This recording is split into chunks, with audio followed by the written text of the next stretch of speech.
Hello everyone, good morning and welcome back to the Glassman's world. So I found this cool little video here by Mother of Snacks, and apparently she's got a short two minute video here.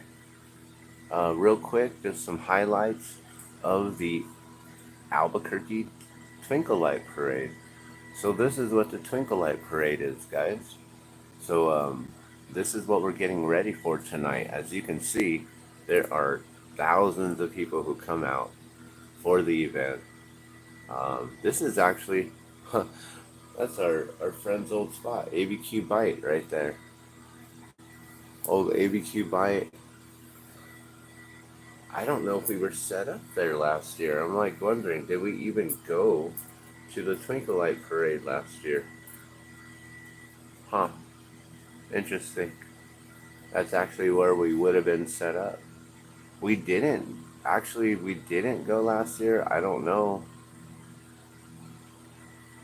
At this point last year, our friend Manny had passed away, so he wasn't there anymore. Wow. That's interesting to think. But yeah, so this is the Twinkle Light Parade. So I'm just getting started today. Just woke up at 6 a.m. and we're going to be set up tonight at the Vaporium, 3808 Central Southeast. That's just right down the street from here. Actually, this is at pretty much where is this at? Tulane. I think that's Tulane Central. So I'd say about 4 blocks to the east of this is where we'll be.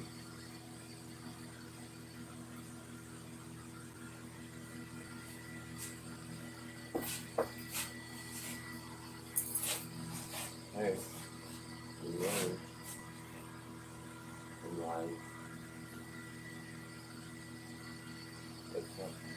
hold on a second.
Oh my gosh, I hope you guys heard all of that. I'm sorry about that though. I'm going back to work. So, wow, 6 a.m. and waking up to arguments, huh? Get asked to go do something because I can't do something or don't know if I can. Yeah, that's how it is.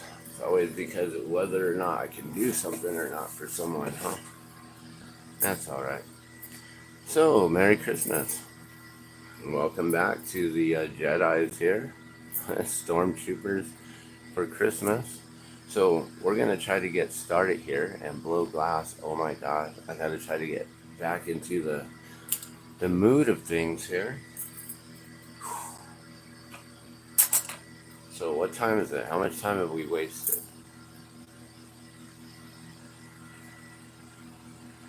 I don't know. I'm sorry if you had to hear any of that.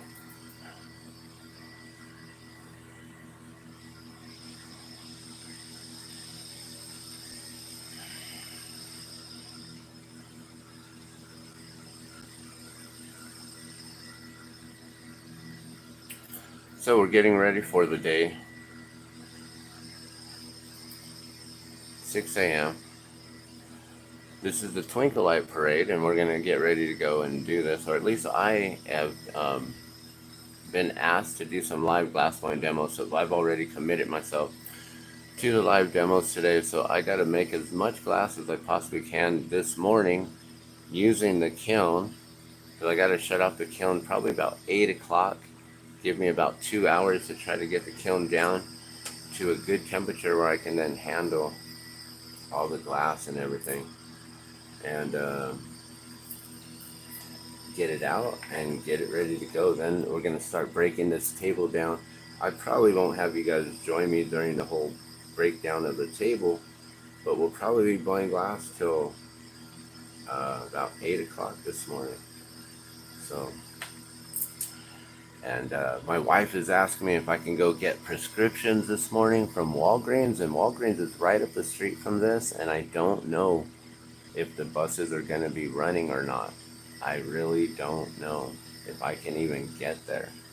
I'll be down the street though once we get the glass torch and everything down there, but then at that point I don't know how I'm getting back home and then back down there. Like, I don't know if it's going to cost me $40 for an Uber today just to go get prescriptions, but if that's what it costs, and that's what it costs, right?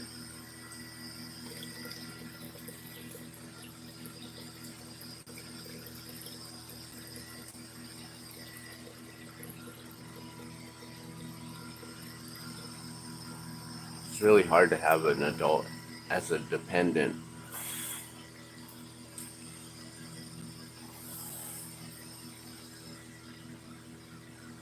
Sometimes this adult should be able to take care of their own responsibilities, not my prescriptions, not my health issues.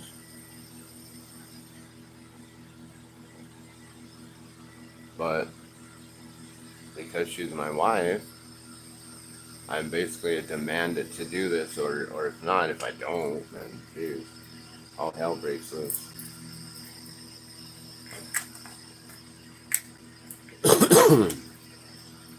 Alright, so I'm going to get myself back in a good head spot here, and we're going to get started.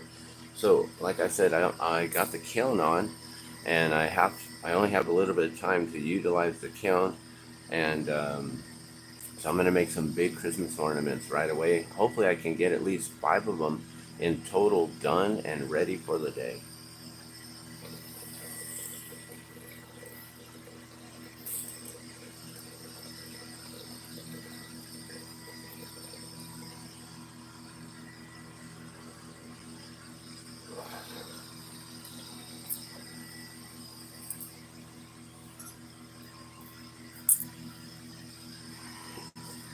Alright, so let's get you guys back on the torch here.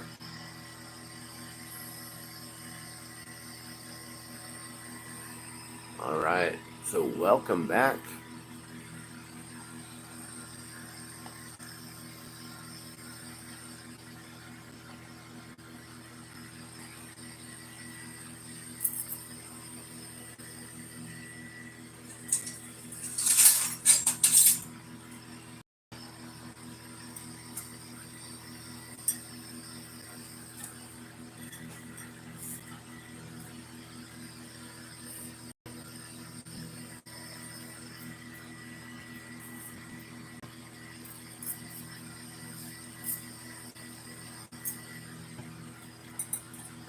see if I can find some tubing here. This might be the only tubing that I have also. So I'm out of white, out of tubing. I'm like, oh, okay. How am I supposed to be doing all these demos? I'm not even prepared. The good thing is, you know, I'm only going to be doing a few hours of demos. And as you know, it takes a long time to just make a couple little things.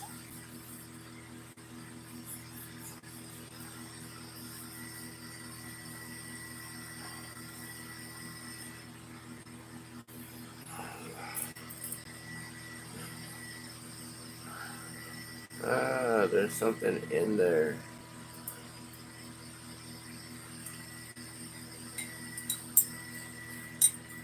Like some dust inside the tubing, like spider webs. Ew.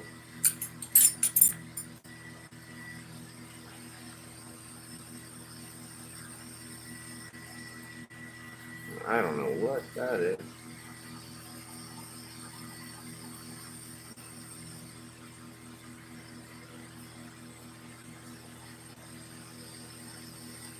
I got some stuff on the glass tubing right here.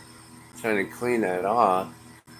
And I don't know what it is or if it's even coming off. Oh yeah, if I scrape it with my nail.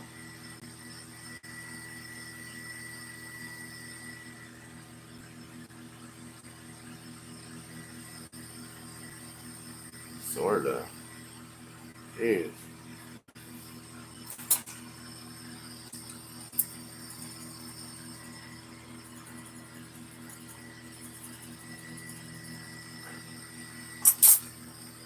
I don't know what this is. Some kind of sticky, I don't know, sap or something.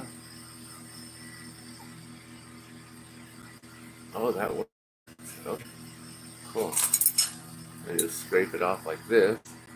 I use some metal.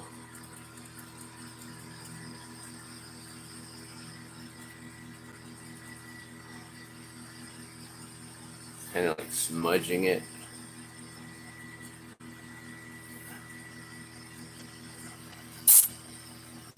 And then go over it with the wet vinyl cloth here. And bam! Good to go. Oh yeah. All nice and clean. Oh, that came off. Alright. Cool. Take a drink.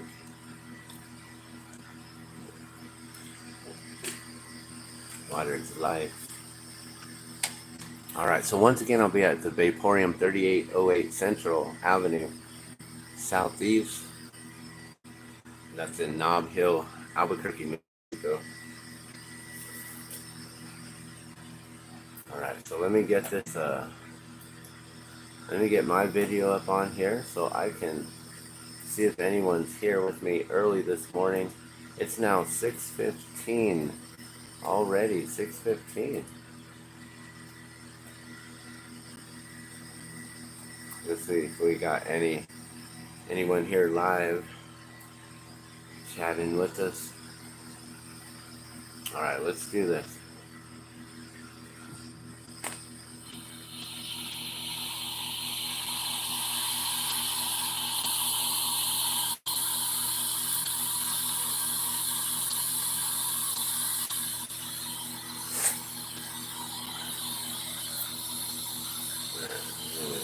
Get the opti clock and just make sure this whole center is nice and clean. Alright, here we go.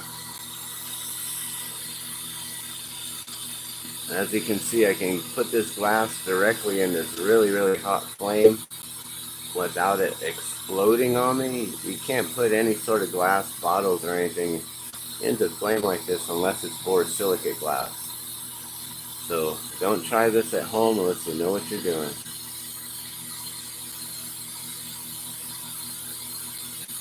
So this tubing, as you can see, I'm holding the very ends of it here. And it's quite short, about 8 inches or so, 10 inches on each side. I'm going to melt it in the center, and then I'm going to stretch it and pull it.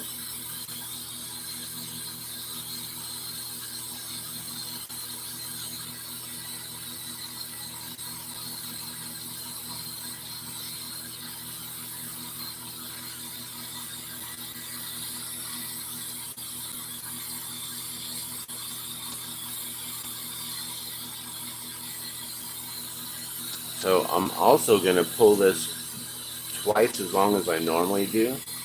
So I'm going to heat this up in 2 different spots here and go back and forth on each side so we can get extra glass pulled.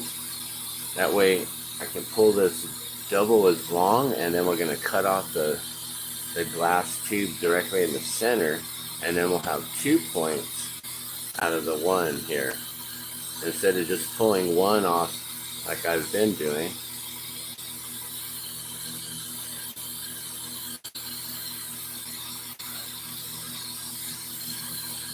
Alright, we're about ready, guys.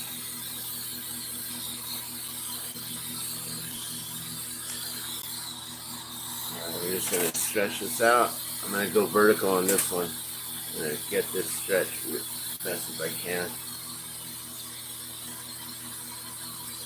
Oh, it's too bad you can't see what I'm doing. But I just stretched it out really far here. So you can now, you can't really see how far I'm moving this, but it's cut in half. Or, here, let's cut this in half. There you go. So now you got the 2 points right there like that. So now these are both hot. I'm going to set these aside so we can work on some other glass here. And we're just going to let these cool so that way I can pick them up and handle them now. So this is all hot right here. The tubing is hot. I need to break this off and clean that up, which I could probably do that real quick.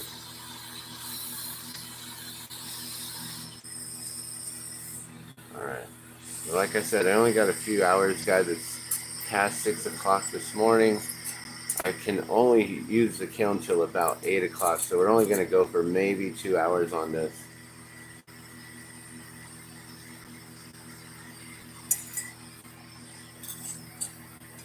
Let's see how much glass I can make in 2 hours. And like I said, I'm going to try to just make a bunch of these Christmas ornaments here if I can.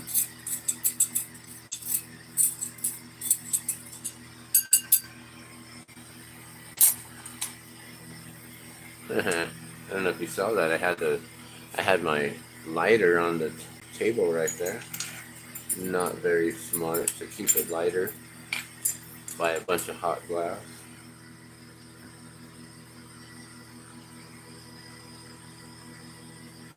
Alright, I'm just going to clean up this blow tube here.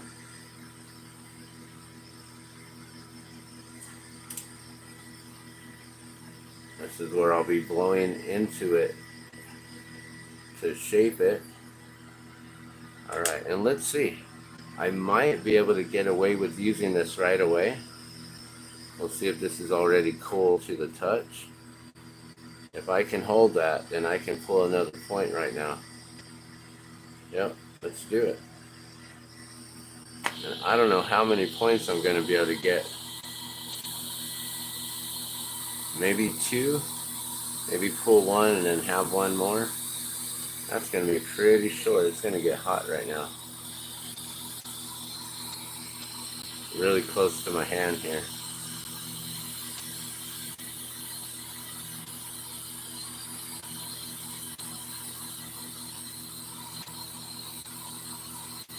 Alright, so I'm going to preheat this, but I'm noticing my tube is a little bit crooked.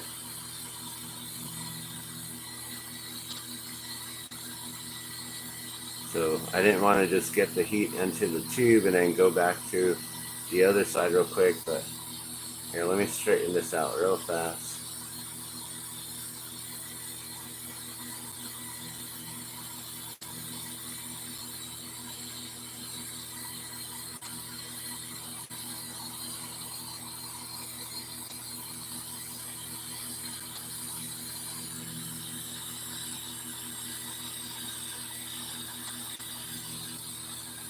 Okay, that's a lot better, nice and straight. The straighter the point, the better that you'll be working with things. You'll be spinning stuff. You want to make sure your point's nice and straight. So when you're spinning it, you want that tubing to basically be like, look like it's not doing anything, it's just sitting there, you know? Not wobbling or anything like that. Because it could look like this, you know, like all crazy. But it's nice and straight. Alright, here we go. We're going to pull our first point right here, guys.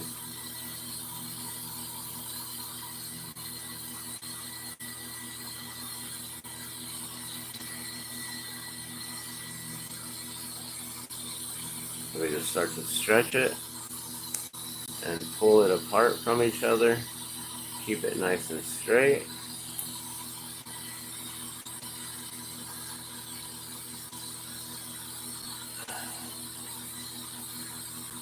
Beautiful. Alright, so then you pull it like that. Got a nice point. Cut this off right here.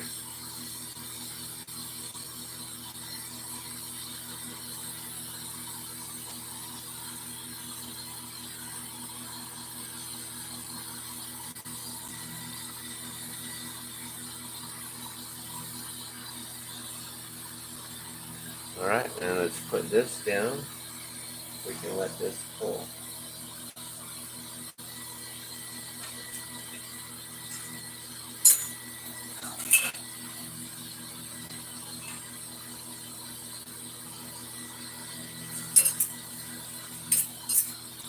Alright, hopefully that doesn't crack anything on the can. Alright, so now let's just check, see. Okay, that's nice and cool now, so the whole blow tube is ready to go. Alright, so now we're going to go on to our first one, guys. And I really wish I had more white. I've got some other kind of white, but it's like a milky white. I don't know how that'll look. I don't know if I want to risk it.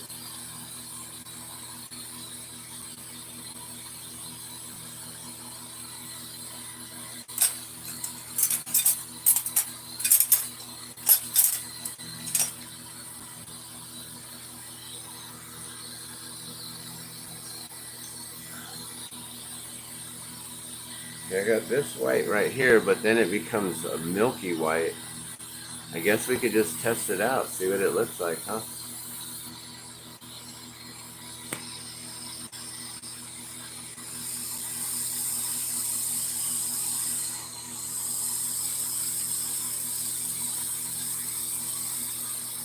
Alright, so I'm going to get the tubing all nice and warm, preheat. We'll get the color all hot and ready to get pulled into a nice stringer of glass wrapped around. So this is called a wrap, basically. And sometimes we'll rake it, or you pull the color down, but this is a wrap here. We just got to get this nice and molten. That way the glass will attach to it. Alright, here we go. Add the color. And hopefully the white comes back out and it doesn't just stay clear, because that's what I'm worried about. Adding this glass for no reason. Alright, here we go. So then we just pull that. Control the pull of the color by keeping that in that smaller flame there. Bring it all the way down to the point. Done. Get the color melted up, and we'll see if this actually turns white. If it does, then that'll work, but I don't know. I really wish I had more white. Maybe we'll have to do some red ones, huh? Just go straight red. Some blue. I just love making them white and clear. That's my gig. Okay, so now that's on there. Just get that all melted on.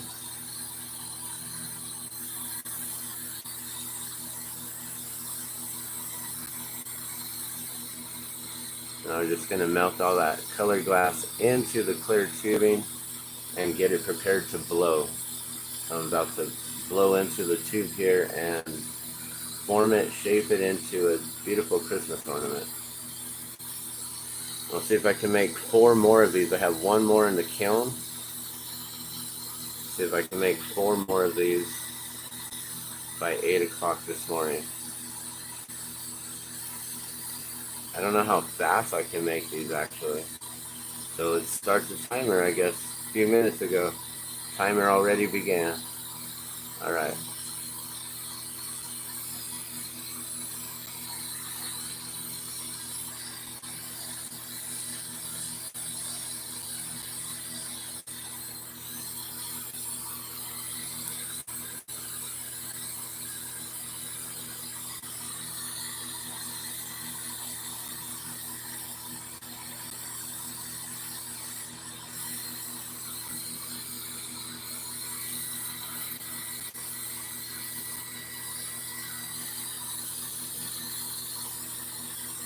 Uh-oh, I can feel my fingers getting numb already. Not a good sign. I gotta stretch out my arm real quick. All right, here we go.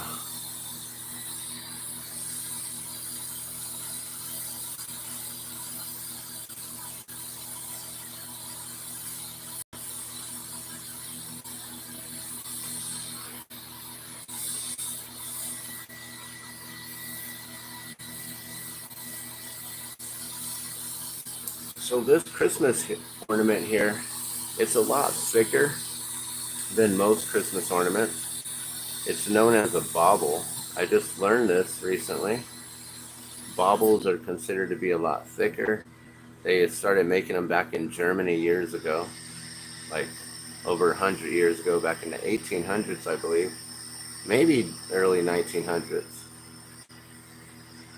I don't see that white coming back out. I don't know if I just wasted time making this one. We just got a clear ornament now.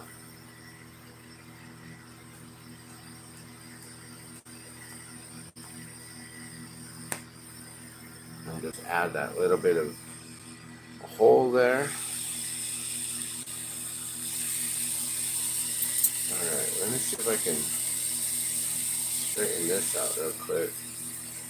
This thing is so messed up. It's all janky.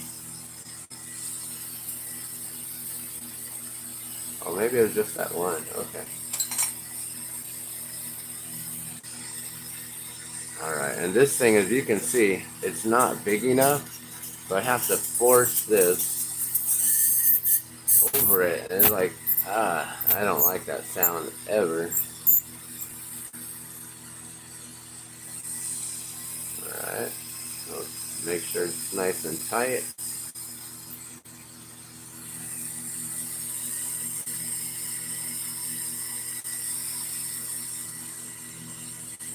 Alright, then we're going to pull this off here and then form a loop.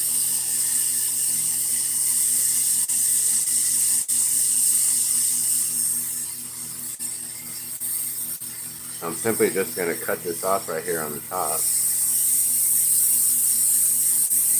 Just like that. And then that air bubble that I left right there should just stay nice and open, allowing the hot air to continuously escape.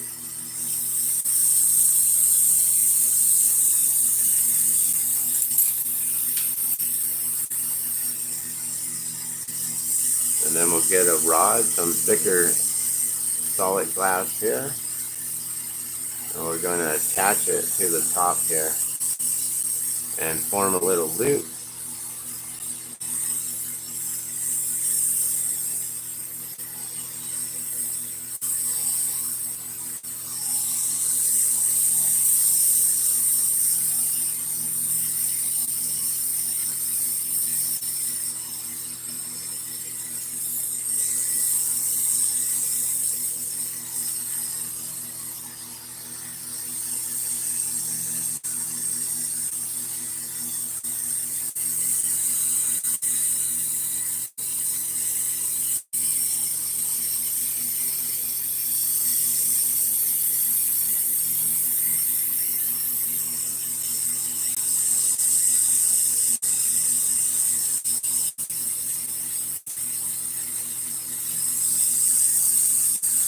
You know, I know there's some places that leave their loops like super thin like that. Like if you get Chinese made ornaments and stuff like that, they keep them super thin. Like, oh my gosh.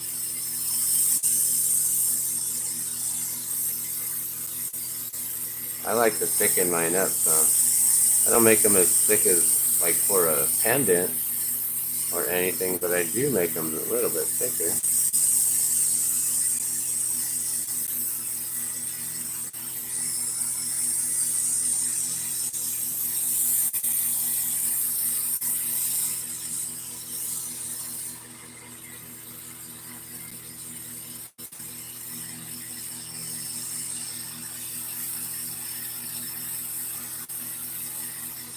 Alright, and there's the loop right there, guys.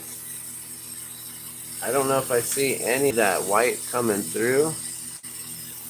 You can kind of see a little bit of sparkles or whatever, but that's pretty much a waste of glass right there. It's a clear bauble. It'll look beautiful. Maybe I'll keep it for our Christmas tree. I don't know. Someone may want just a clear bauble, right? I don't know. That's hoping. I'm like, I don't know. Okay, so let's put this in the kiln real quick. Make sure I can let go of it. Oh my gosh. Imagine trying to do that in the kiln. That's why I always re-grab it every time. I don't ever want to try to have that fight in the kiln with it being hot.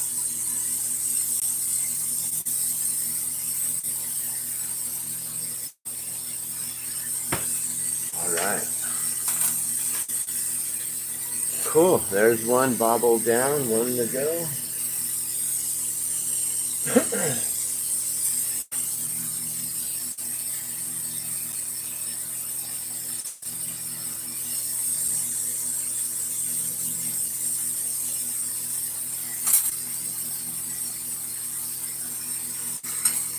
Alright, let's make another one.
Alright. As long as I can touch this, I'm good.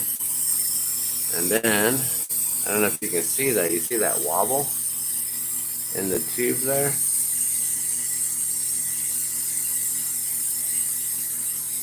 It's like all vroom, vroom right there. So we got to straighten that out.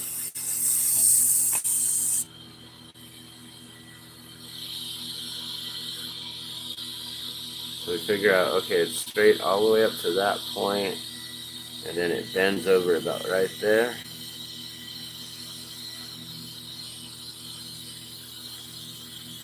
So we'll hit the center here and then kind of back off on it like that, and we'll straighten this out.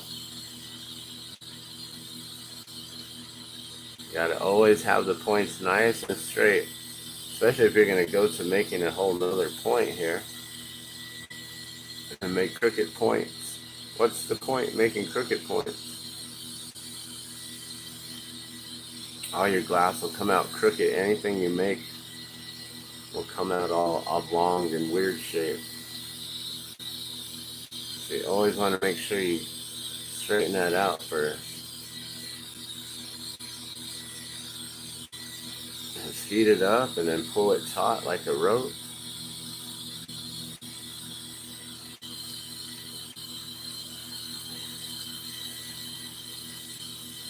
And then also I can see what side it's leaning onto, so I heat up that side a little bit more to be able to pull it away from that side and pull it more into the center. So that's the other thing too. Just giving it a little bit of a rock there and pull it center, and there we go. That looks like a nice straight point now. So now I can spin this side and let go of that side, and it looks nice and straight. Alright, let's pull another point real quick.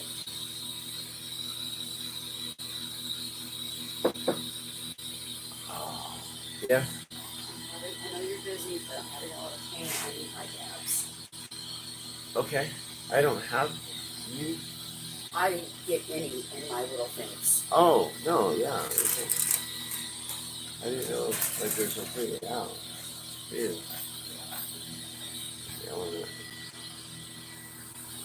I love the communication. Oh, yelling at me. Alright. So now we're going to get this point going here. Pull this point.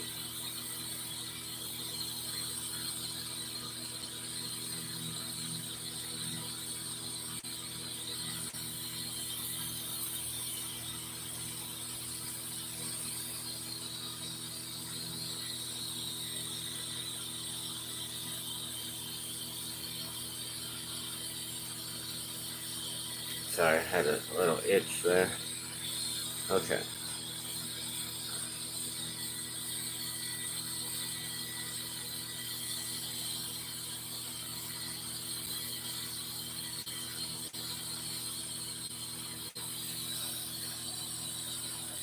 Like, I don't know if that's straight enough for me.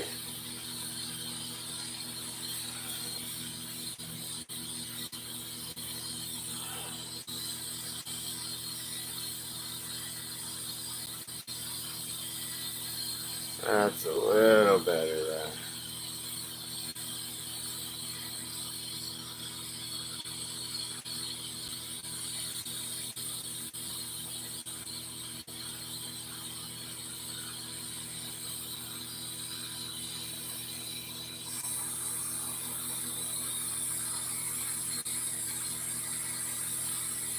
So I'm heating this up again. If you're just joining right now, I'm heating up the tubing here. This is a, I don't know, about a 38 millimeter tubing. I'd say at least, I don't know, what would that be? 1.5 inch diameter tubing. I'm getting it to the point where it's molten to where then I can stretch this and pull a point, what we call a point. Basically what I'm holding in my left hand over here is a point, and I'm going to pull another straw, basically a straw blow tube off of this. Keeping it nice and center. Just slowly drawing it out and pulling it and getting that end to really draw out. And then trying to keep it nice and straight, so you don't have to do any straightening up.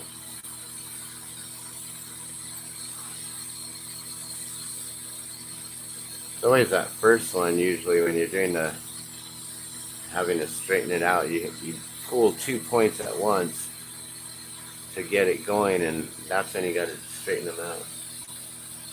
Alright, let me see if I can put this down without it cracking. The other one here.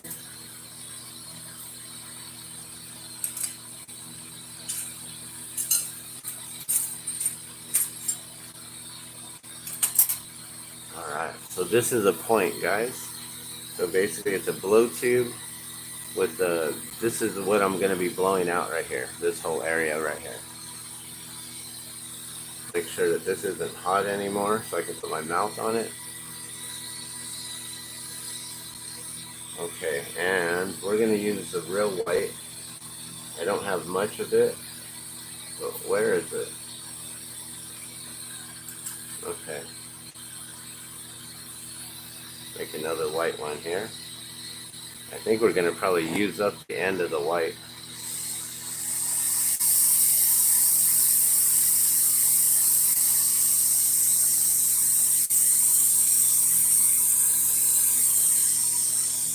And I wish I wish I was able to get a hold of this glassblower, local glassblower, Mr. Olson.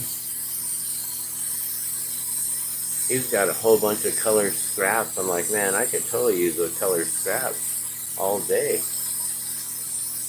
Just put them on the points like this here, melt them all the way down till they're gone. I'm like, how do you have any pieces of glass like that big? You call them scraps. Like, okay, cool.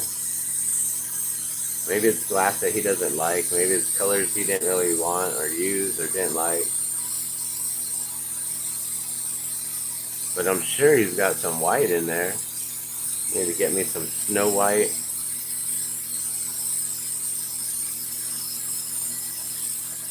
Alright, hopefully I have enough white to even do this. Oh my god. I'm going to try to use up just a very little bit of this here.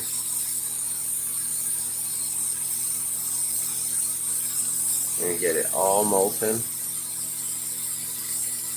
Alright, the white's all molten and ready. The colored clear glass tubing is all preheated and ready.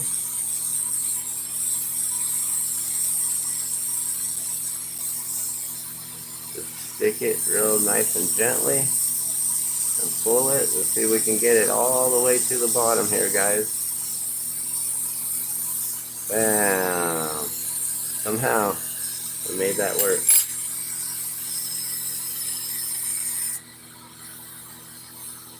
Alright, make sure all that white color is adhered to the clear glass there. I think the next few that I'm going to make are going to be blues. Maybe a red one.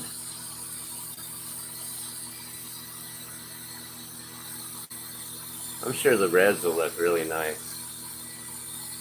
But for some reason, I just love the way it looks real classy, real elegant with the white on clear. I've always loved that. Something about that with the glass, white on clear.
Alright.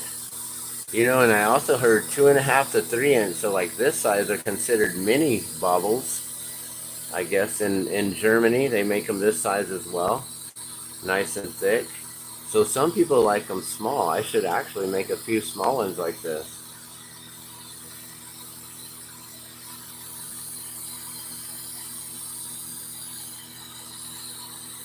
Should I keep this one like that? We can even give it a nice little point on the bottom.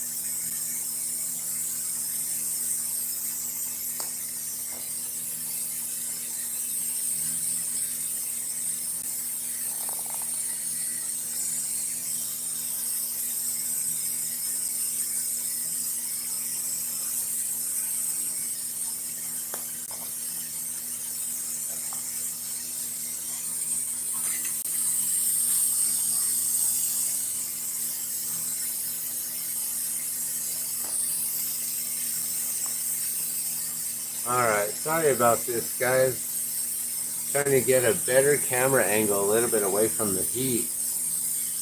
Trying to push you guys back. The camera overheated. It gets hot. That flame gets really hot and it overheats.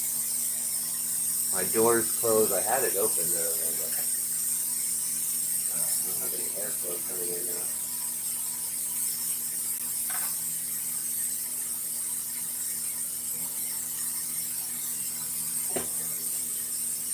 They think they're trying to kill me or something.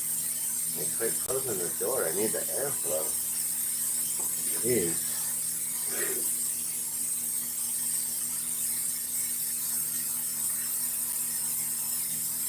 Okay. I don't know. Are we back? Let me refresh the screen here. Let's see what's going on.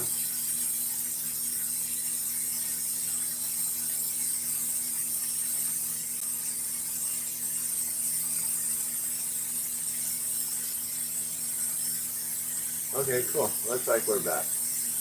Looks like we're good. We got a little bit more of a look here.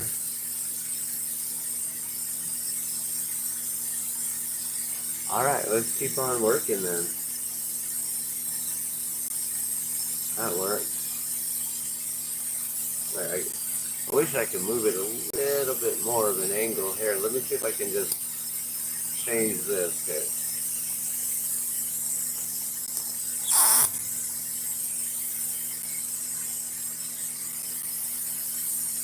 I don't know if that made it any better. Okay.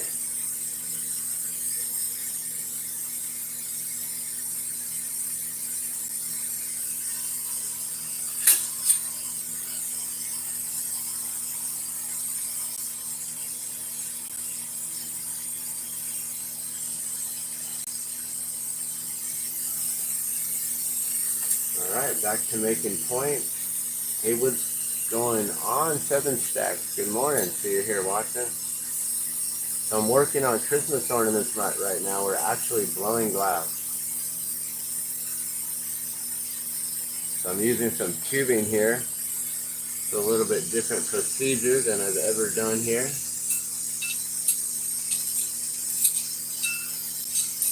Well, maybe some of you guys have caught me making the Christmas ornament. Because I made this one here for that big old giveaway, which I need to actually get that out to the winner.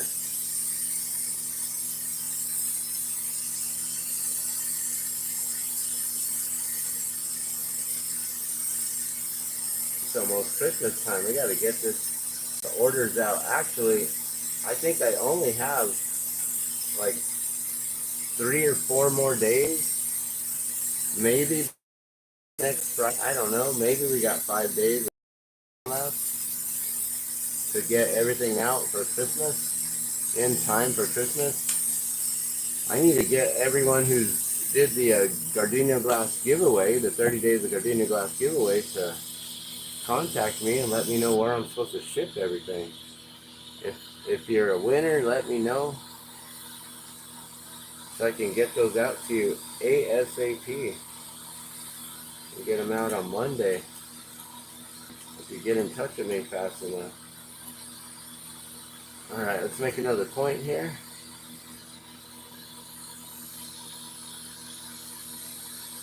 We'll make another bauble, maybe another miniature, I don't know. I don't know if people want the bigger ones or the smaller. I don't have any more white, so we're going to go blue this time. Or red.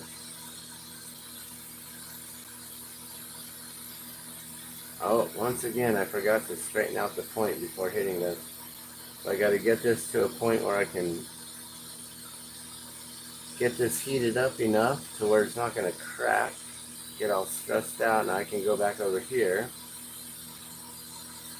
Get this molten. This is going to take a minute. Hopefully that piece doesn't crack where I just had the flame.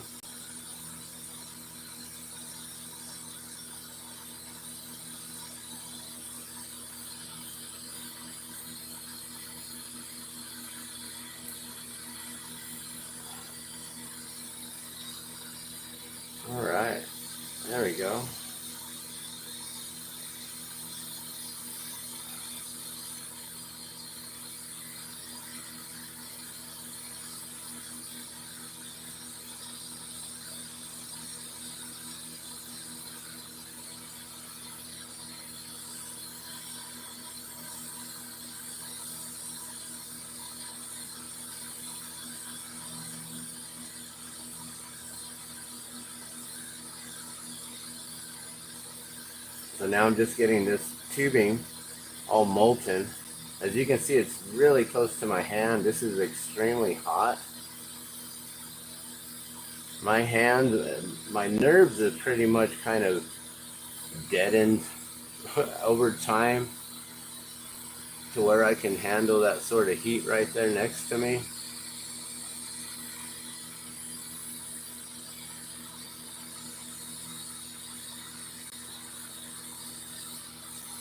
Alright, we'll cut off the point here. So then we have another one ready to go for next time.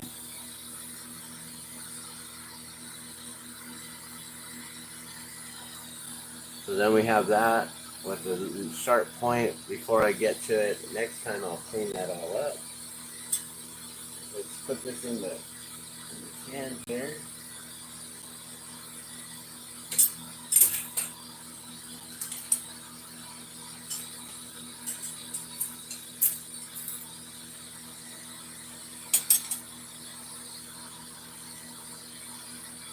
Is that blue? Nice. That's some cobalt blue right there. So we'll use this cobalt blue. I'm out of the white. I really want to do more white.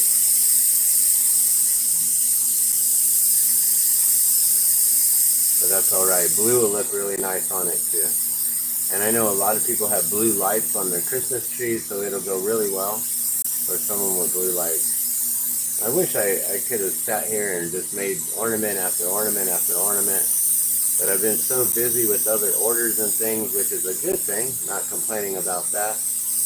Not complaining, I'm just saying I wish that I could have. I wish I was an octopus and was able to do 20 more things than I'm capable of doing now. I mean, with two hands, I juggle about 20 to 100 things at once every day.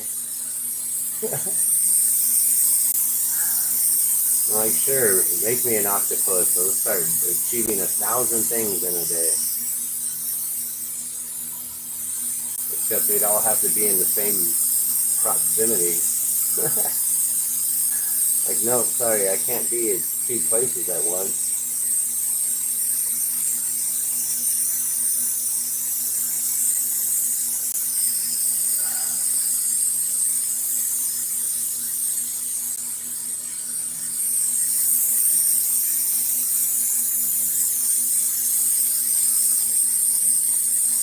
Alright, and I'm going to try to keep it a little bit further away from that skinnier portion of the tubing.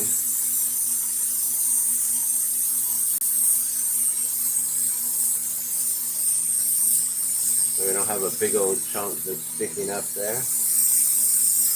Alright, we'll get this all molten. Get the color molten. We'll get the clear tubing preheated. Nice and glowing a little bit.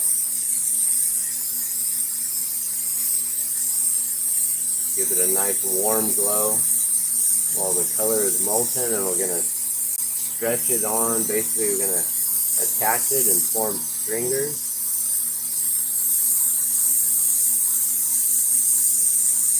Nice, thin, beautiful stringers, all nicely controlled, all the way down to the point.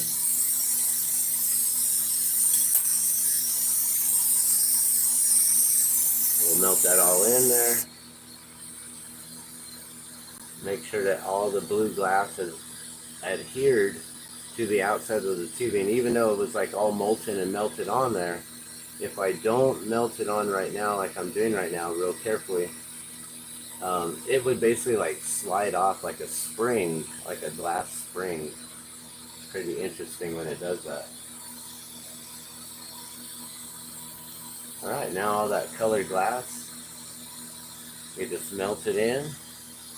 And now I need to decide, am I going to make it a large, normal size, large bauble? Or am I going to make it a miniature bauble? The more 2.5 to 3 inch size. I guess that's the miniature size, and then a normal bauble is about 3 inches. Or something like that. I don't know.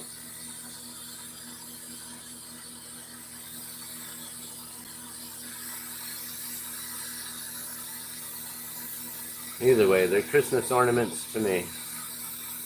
So good morning to everyone. It is now probably 7 o'clock, 7:20, 7:10.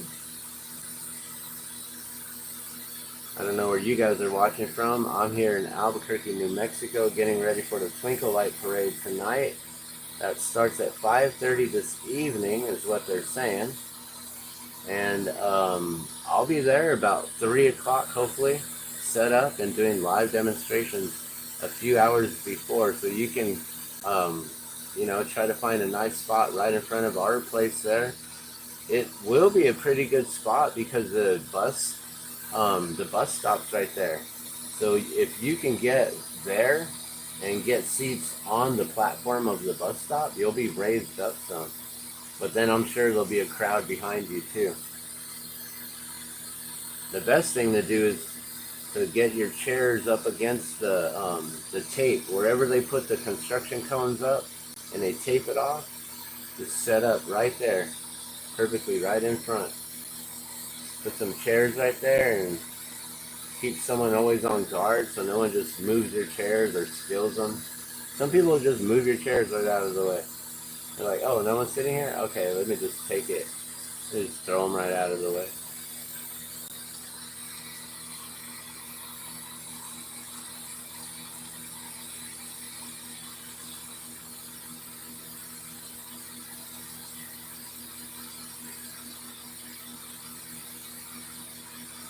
Alright, I think we just went regular bobble size there.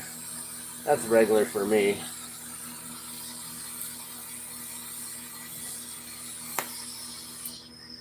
And I'll pop the little air hole on top here.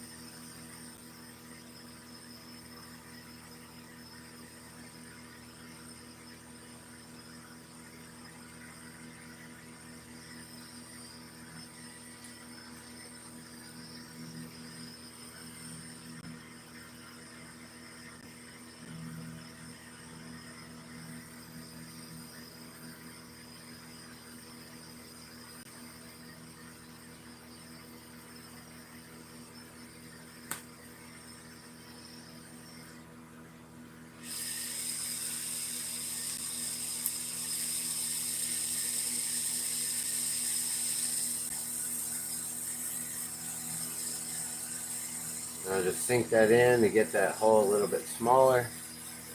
Alright, and then we can put it on here. You can see that little faint blue in there. I don't know if you can actually or not, but there's some blue in there.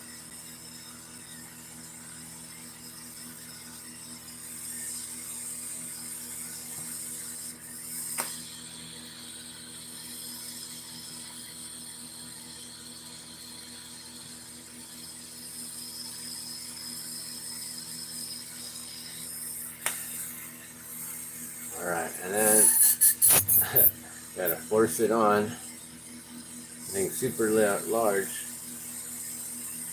Need to get me some bigger ball grabbers.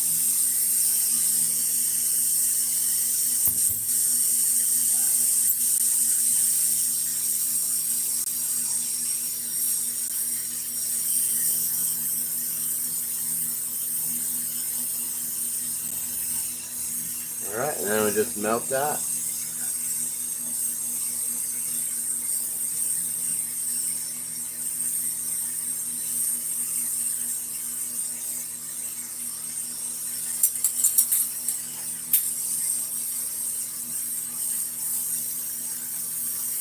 And we'll get our rod here. And just put the loop right on top.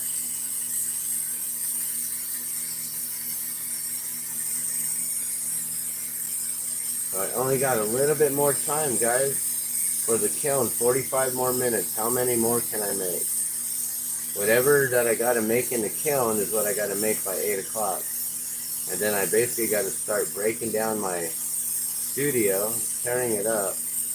That's the one thing that sucks about doing live demonstrations, is not having an extra torch. If I could get an extra torch for Christmas, I don't know if Santa's listening. Just even a little small torch. Something that I could just do demos with. That'd be cool.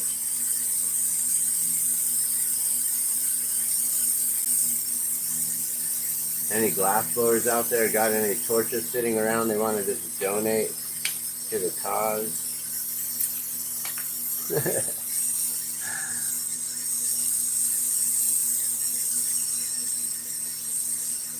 I used to have a couple other torches, and I let them go. I gifted one away for Christmas a few years ago, and that still has yet to be used. I gotta teach them how to use it and get all the rest of the equipment, all the regulators and the hand tools and everything. So sometimes, you know, it's a slow going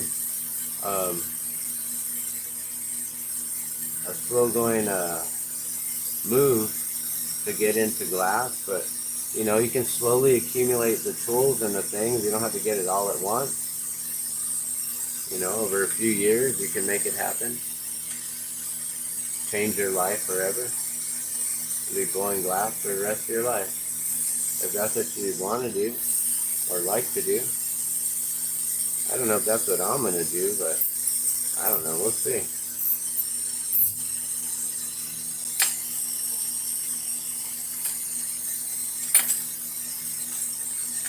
All right, let's get this one into kiln. Another one. Another one down, and another one down. Another one in the kiln.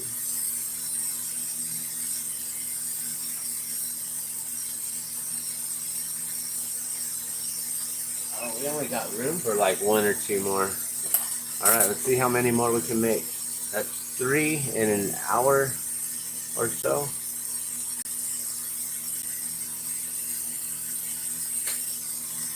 All right, and now trying to pull a point off of this here. We'll see if it can be done or what I'm gonna have to do here.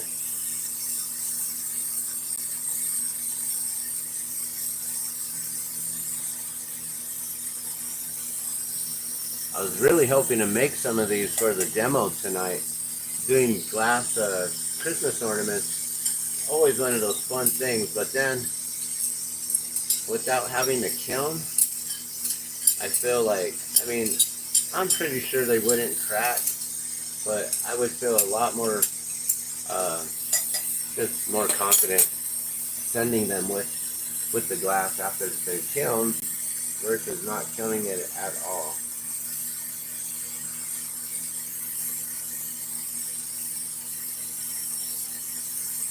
But you know, sometimes we can get away with making things like that and somehow they don't crack. Alright, let's see, is this even straight? That looks like a nice straight point.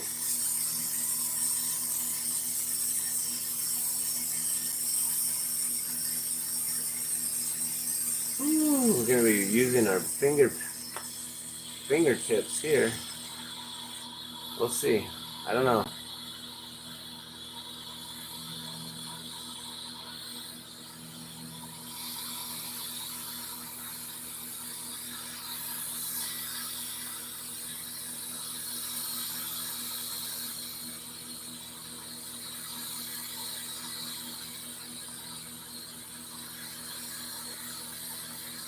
And being that glass is all jagged at the very end, that worries me.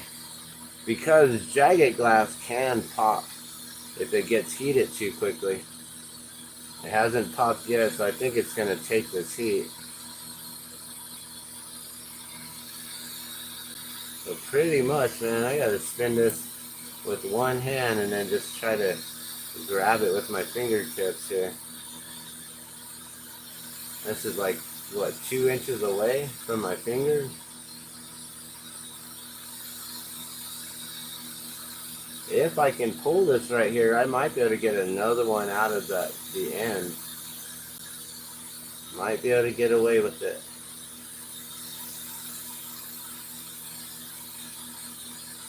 We'll see.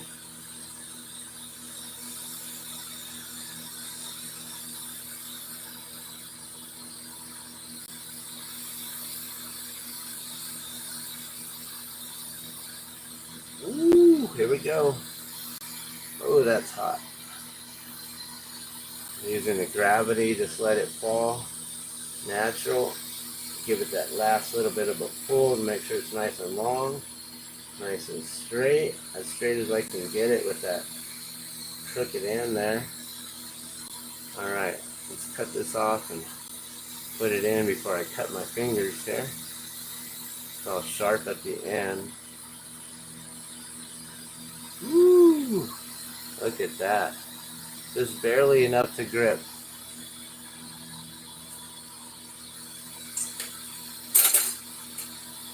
Seriously.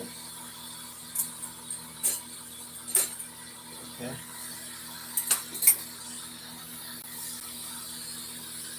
All right, let's move to some red.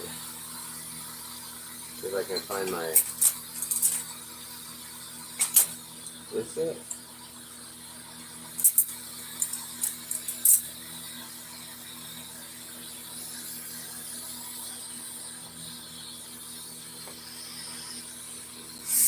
All right, this will be the 5th one in the kiln. Like I said, I was hoping to make at least 5. I think this is 4 that I made. This will be number 4 for this morning. But I was hoping to get at least 4 done, a total of 5. Maybe we can make a total of 6. Let's see. We still got, let's see, 83 minutes in. We still got 30 minutes.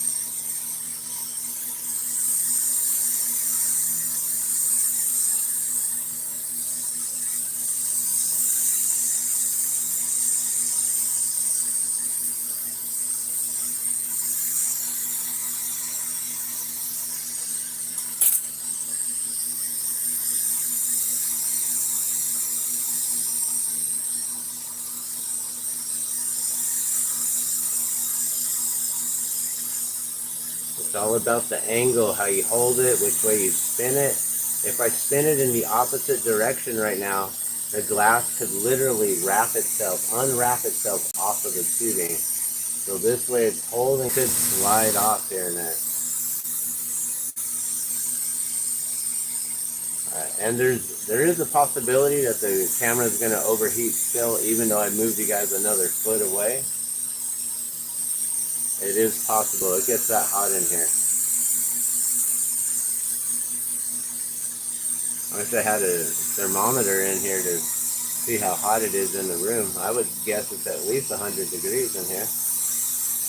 Like the sauna almost.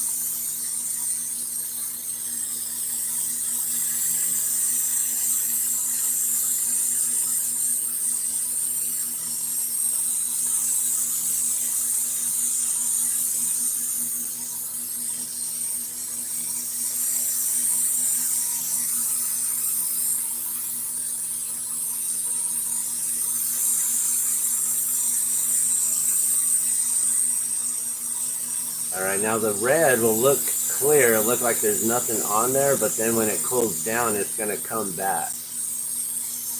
So it may look like that white that I was using earlier where it goes to nothing, but we'll see if that white even comes back in the kiln. That's the other thing too, is that white could come back. It might look like more of a pearly white or a moonstone, but it still might come out.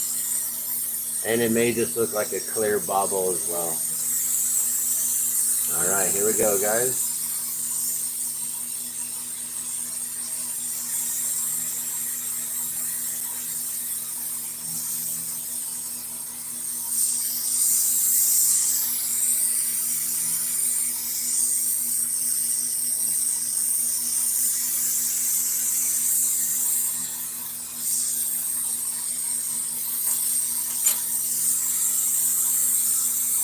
A little crooked right there. I didn't do my usual double pull or double blow there. don't know if you guys saw that or noticed that. Usually I'll blow it out once, then heat it up again, then blow it out. This time I did a single blow, and it made it go crooked. That's why I do that. You get that gradual blow. So now let me see if I can straighten this out. We'll just acorn this one. We'll just shape it like an acorn here.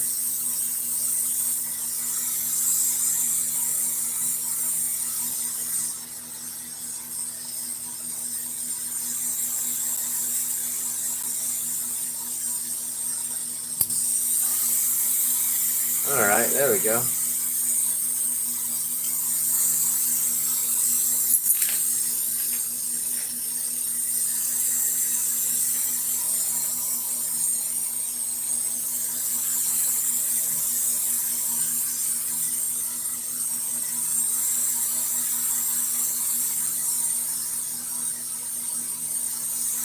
So what I mean by acorning it is basically pulling it down to a nice point like that.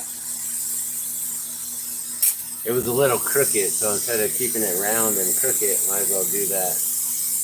Fix the shaping of it, make it look aesthetically pleasing and sellable. That's the goal, is to get these sold.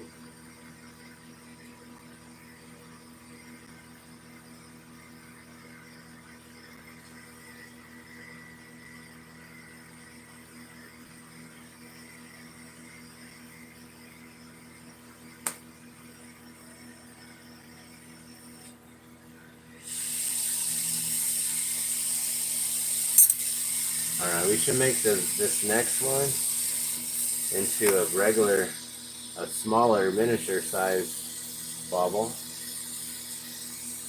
We'll do a red one as well.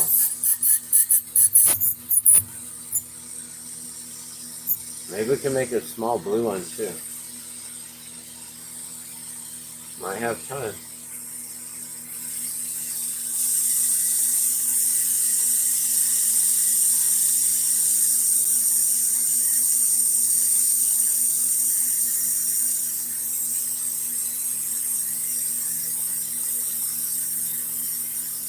So usually most Christmas ornaments are made by cutting that tube off right there, and then there's a hole, and then they put that little metal cap on it.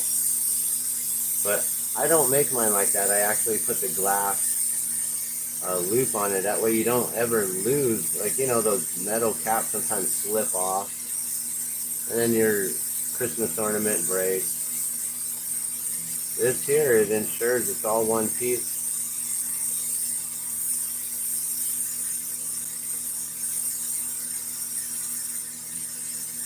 And you just put a nice metal loop on it to hold it, maybe even a chain. Some people hang these by, you know, from their ceiling in their windows, their front windows, or wherever the light will come in, the sunlight. And they'll have a, uh-oh. Oh, wow. The hole closed up, guys. That was interesting. The hole closed up, and then it turned into a bubble, but then it just reopened right there. I'm going to have to reshape this a little bit by melting it down some. That was interesting. Usually that hole does not close up at all. The air, the force of the air coming out is usually so much that it doesn't allow it to come out. So that was interesting. This one's going to have a slightly larger hole. It doesn't matter.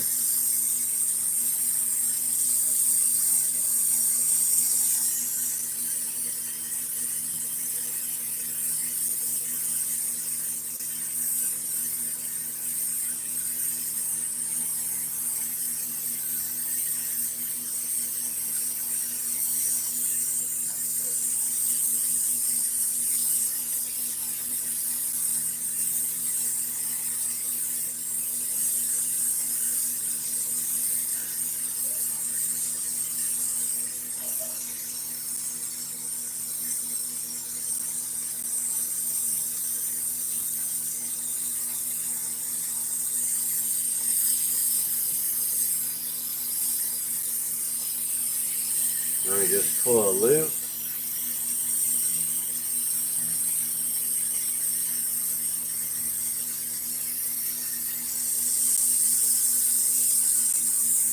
Alright, that's number 4, right?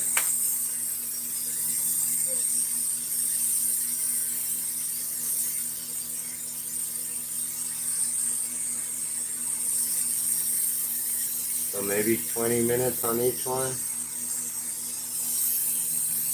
With a little bit of time in between for other things. I don't think I got started until about maybe 10 or 20 minutes in.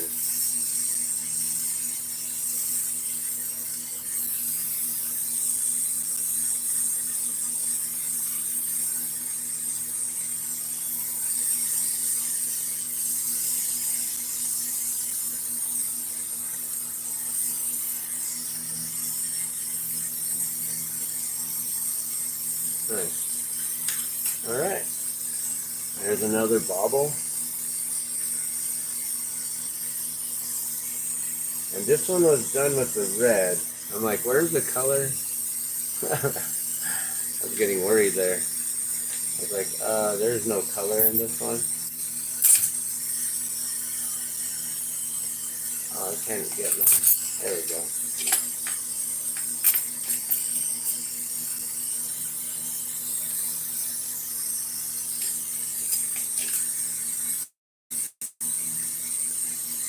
Alright, get this one in the kiln.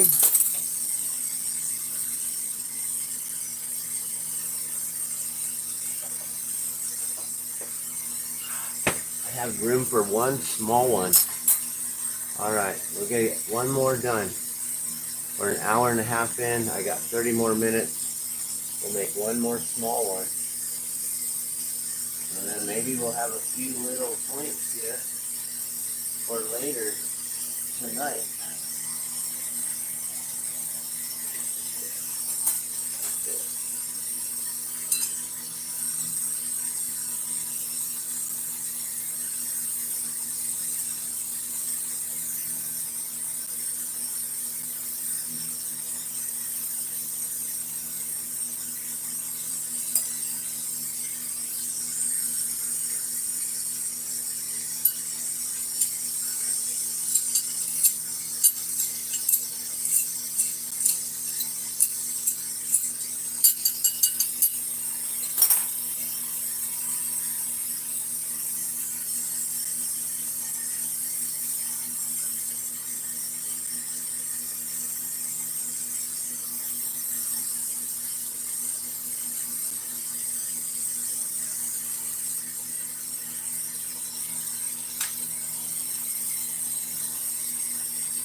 Ooh, that one's gonna be close.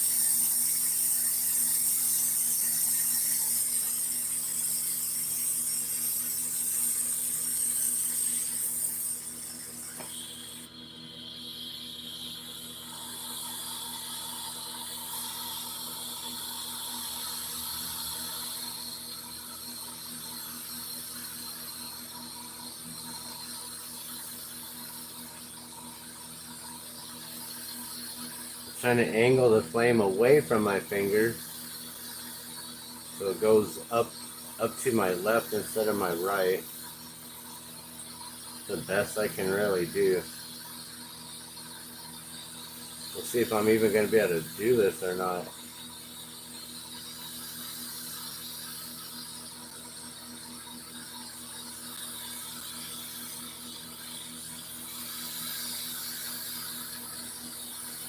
I can just get this mulch and I can start pulling it here.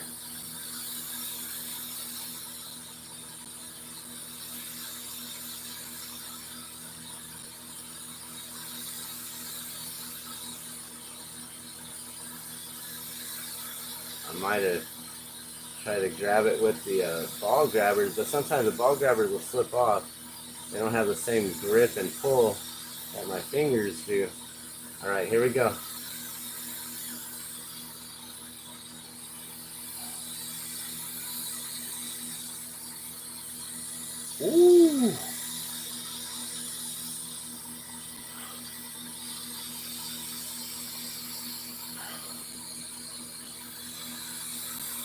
barely enough to grab it. I'm just holding it just by this, right at the tip. You always want to pull this part nice and straight. I don't really care about this end right here right now. Drop that in.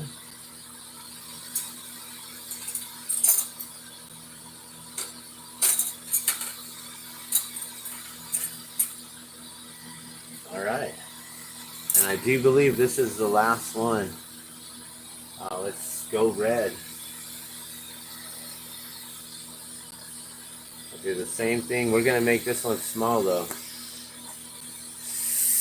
I don't know if we're going to acorn it or not. But you know, then this gives everyone an idea of what they can order. If they want to place orders like, oh, can I get this and this, or, you know, get a regular size or a miniature bauble, a small bauble. I don't know if they're known as miniatures, because miniatures to me are like, you know, 1/16 scale, 1/24 scale, something like that. Even smaller than that. Miniatures are tiny.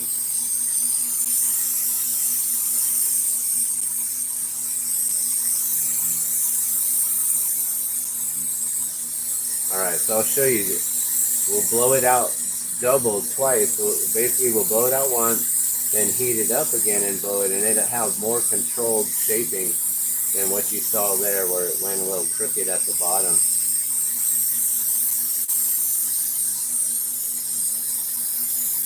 Just touch it a little bit, start to pull, and you put your color glass into the flame to keep drawing it so then it doesn't spin out and break away.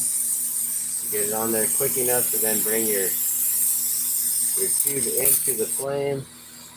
You get that red color adhered to it, just going backwards on it slowly, making sure that it's all melting, all becoming one, fusing to the surface there. I've gone too quick on these before and spun them the opposite way, and then the colored glass will just like kind of peel its way off, go the wrong way.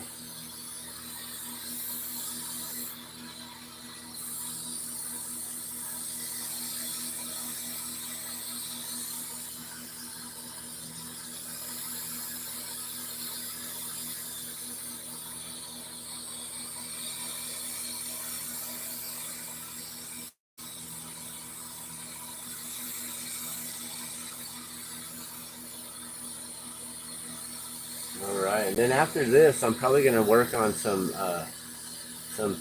candy cane mushrooms real quick, just to make like, maybe have 10 of them ready for the day. I got till 8 o'clock. This is going to be the last one because I'm not going to be able to fit any more in the kiln on my bottom shelf. And I can't build them up or lift up the shelves, so it is what it is. It'd be interesting to try to build up a shelf as the kiln's on. Put your hands in there. Good luck with that. You would need some Kevlar gloves for that. Definitely.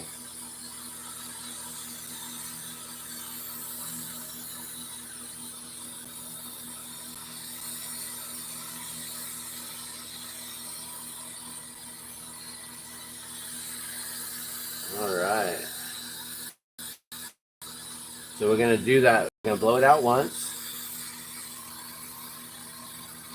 See, like that. And then that helps to give it more of a control. Then we go back in, reheat up the whole thing, and then you can get an even better, more even blow. And like I said, this one's going to be small, so we're going to keep this as a smaller bauble here. I don't know if I'm going to acorn it or not. I'm going to keep this one round.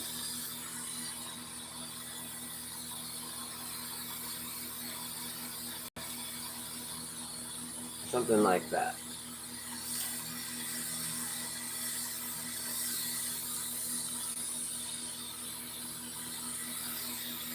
Yeah, that's a good size. As you can see, it's not super large like the other ones. About an inch or so smaller. Oh, let's pop the hole real quick. Almost forgot the hole. Hey, good morning, Mitsubishi. How you been doing? What? Oh, yeah. I guess you can't put a Gmail on YouTube. You still want a custom balloon? Yeah, definitely. Hit me up. I'll give you a link that you can message me. Do you do Facebook? Are you local Albuquerque? If you're local, I'm going to be doing live glassblowing demos tonight. That's what we're getting ready for right here. For the Twinkle Light Parade in Nob Hill. I'll be set up hopefully by 3 o'clock. I think I might be set up even sooner than that.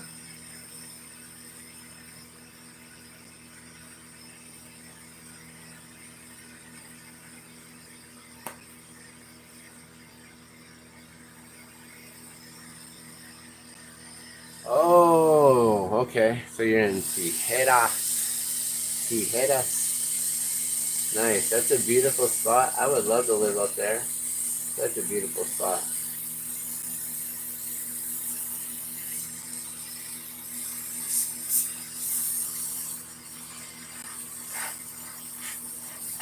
Whoa. These holes are trying to close in on me. I'm like, that one almost went too. Interesting. Alright, that's better.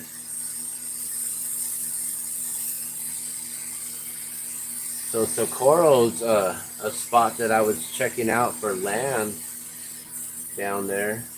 You got land down there? You live down there? You got relatives? I think it's a beautiful spot. They got the wildlife preserve right there along the river in the Bosque. And I think it's beautiful. I filmed a movie down there. Well, I didn't film it. I was in a movie that they were filming down there. I don't know if you saw that movie. I think it was called Stitch with Tom Hanks. It was one of his last movies with the robot, with Jeff the robot and the dog with Goodyear. When we were working on the production, it was supposed to be, or we were working under the production name of Goodyear, so we thought it was going to be called Goodyear, named after the dog. But then it was named after the scientist, after Fitch. I think it's Fitch and not Finch. Maybe it's Finch, but I think it's just Fitch. Fitch. I don't know. It's one of the last Tom Hanks movies. Came out a couple years ago. It's on Apple, I believe. That was the other thing. I had to get Apple and do the free subscription for a week so I could watch it. Oh, okay, cool. So your son goes down there. Yeah, we were actually right behind there where they do the whole, the government, like the testing ranges where they have all the mines back there. They do like all the secret missile testing and all that kind of stuff. And we were filming back there. Basically like in a weapons target range. Pretty interesting.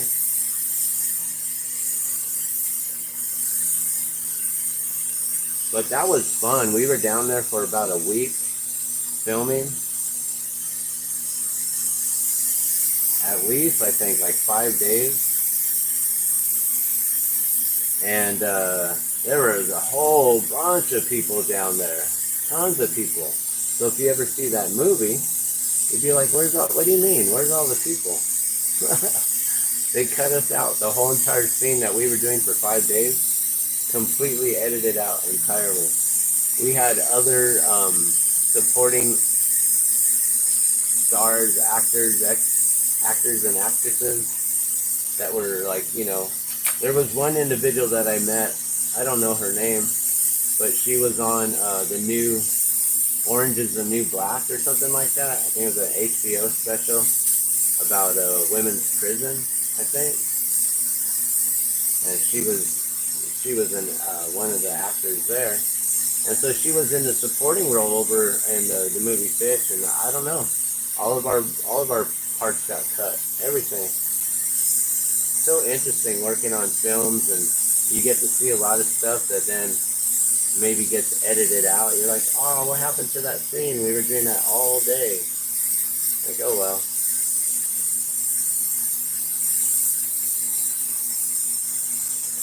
So yeah, from time to time, I haven't done it in a while. It's actually been a few years now. The last set that I was on Better Call Saul season 6, and I got to be in the hotel rooms when are they, the Tuco?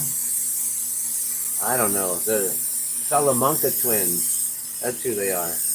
And when the Salamanca twins were kicking down doors in the hotel rooms, I got to be in the room there and basically peek my head out the window to see what's going on and then close the door. That was our role for 5 days on set, and that's all they had us do. I'm like, okay, that's cool. I'm down to get paid to just chill out with a bunch of other cool individuals, hang out, get fed, get paid to get fed and hang out, watch a movie get filmed. Totally down. I'm always down for that, anytime.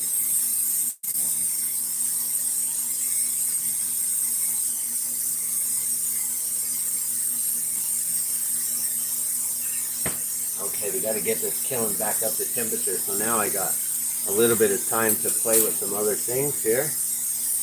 I'm gonna make some of these cool little candy cane mushrooms. I figure I need at least 10 of these for today. Candy cane mushrooms. I think people are gonna love them.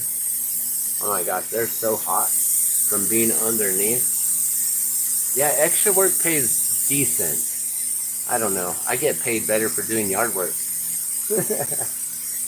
I get like $100 to $150 for like, 3 to 5 hours doing some yard work, and they pull me on set for all day, and sometimes you got to drive miles and miles to get there, and then you're stuck until until they allow you to leave, and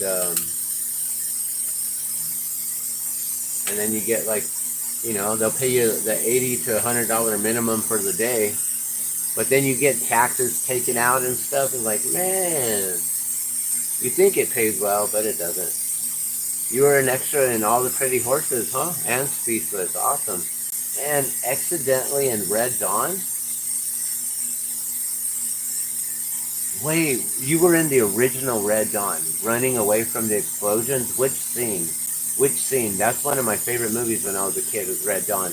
They filmed that up in Las Vegas. My father, I think, grew up in Las Vegas, and we went up there and had a little tour of where he grew up, and he showed us his home and showed us the center, the plaza there where I guess they filmed Red Dawn right there as well. Yeah, I love movies, all about it. It's awesome. Okay, so we already got the candy cane already pulled and ready to go here. I don't know if you can see the detail in it, but there's the candy cane, and we're just gonna start pushing some of these, pushing the candy cane into some of these mushrooms here, or clear rod to make a mushroom. Okay. Oh, so basically when they were down by the plaza right there. Awesome. Okay, I'm gonna look for it. There's like 7, and you're just being nosy, and then you were running away from the. Oh my gosh! So you guys were close by. You guys almost got hit by some shrapnel. They're like, "Hey, you kids, get out of here!" And then boom, and then you're all part of the scene. Oh, not the plaza. Okay, I thought the plaza was downtown. Sorry, I don't know Las Vegas too well. I'll find it though. I'm gonna check it out. That's cool. Just for fun. It's not like I'm gonna recognize you like, oh, there she is. I don't even know what they look like. But I just think it's cool. And now I have an excuse to watch that movie all over again because I ain't watched it in years. But yeah, I've been doing extra work since about 2004. In 1999, I was in California, and my firstborn and I were out there visiting some family, and I was in Pomona, the Pomona Arts Colony, right down there on 2nd Street, and what is that, Gary? It's either Gary or Park, but right there by the train tracks, by the Antique Row and Fox Theater, down there in Pomona, California. And I was blowing glass, doing live demos down there at a place called Moon Maiden Glass Studio with Nancy, was it Lopez? I believe her name was Nancy Lopez. She was a stained glass artist and also a lamp worker. She was getting into blowing glass here. So my father is from Las Vegas, or at least our grandparents. I think that's where my grandparents met, was in Las Vegas, and they lived up there for some time and then moved down here to Albuquerque. And that's where I know most of our history is, here in Albuquerque. I don't really know too much of our Las Vegas history, but I remember that trip. I remember there was a guy on the side of one of the, like, I think really close to the plaza, and just down one of the roads right there. And he had this garage that was like covered in all these old license plates. I remember we stopped there and took pictures, like we all got out like a family and like took a family photo with all the license plates behind us and stuff. I remember I thought it was weird, like, what are we stopping at some random dude's house? But I was only a kid. I don't know, I'm like, maybe this guy's like the world record holder for license plates or something.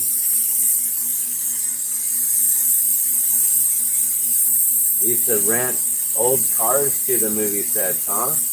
That's good money. No, that's better money there. You know, the extra animals that they get in the movies, like the extras. There was one time when we were working on this film called Stanistan. It never got picked up, never released. They didn't have enough money or whatever. So it's one of those movies where we worked on it and the whole entire thing got scrapped. Maybe it'll come out eventually. I don't know. I'm like, I wish that, the movies that they had made like that, they could still release them in some way, and just like, oh well, it didn't make anything. Let's just put it out there as like a bootleg or um, you know, an independent film, right? So that way we can still see like what was all the work that we had done and put into these films, all this time and energy and effort, and then nothing to even show. But yeah, so I worked on this movie Stanistan, and they pulled like, I don't know, like 7 of us to the side, like, hey, any of you guys willing to work with animals, with goats specifically?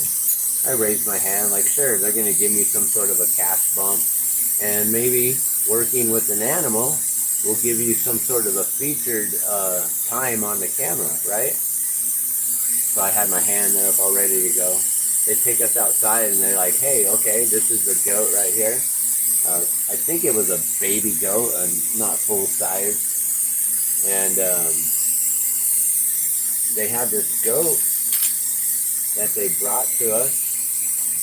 And they're like, okay, let's see how you guys do with handling the goat. So they first had us like pet the goat, see how the goat responded to us.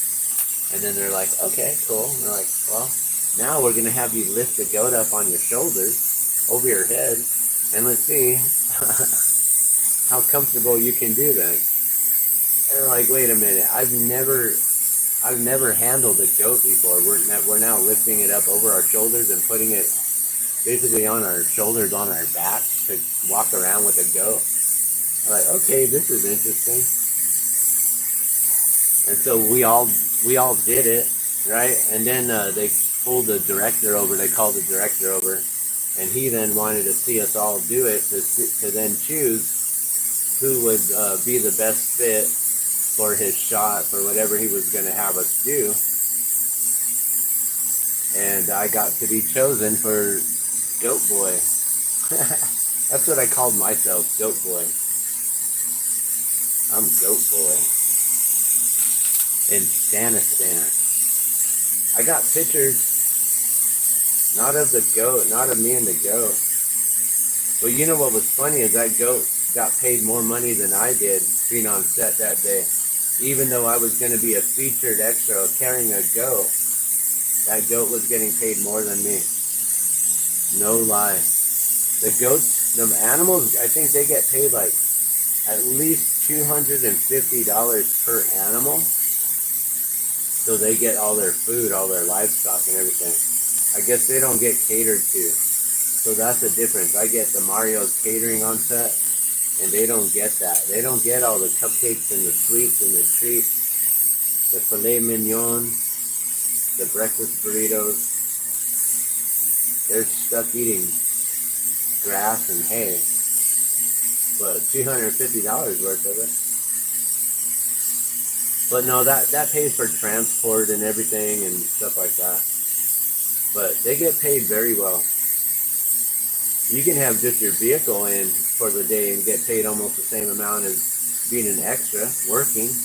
You could just be kicking back, not doing anything, and just sit in your car. You just listen to your stereo during the in-between takes. Because you definitely couldn't have music blasting while they're filming, right? Ow, I just burned myself. I don't know if you saw that flame shoot up to my hand. Every once in a while that happens.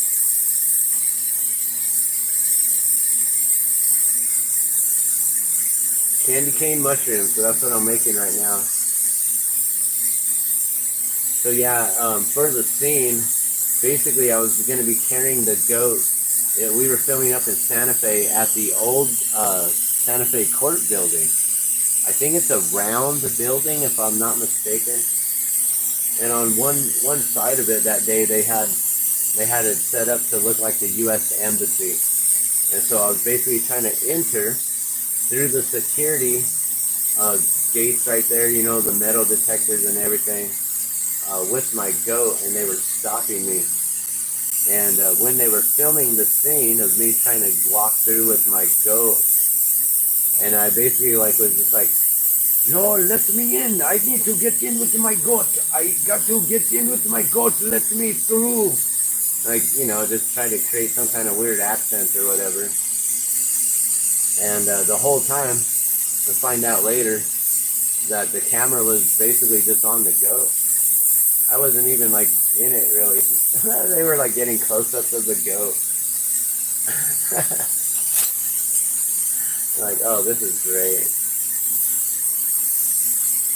But no, I'm sure they would have had me too. But they were really focusing on getting that goat, making sure the goat had some camera time.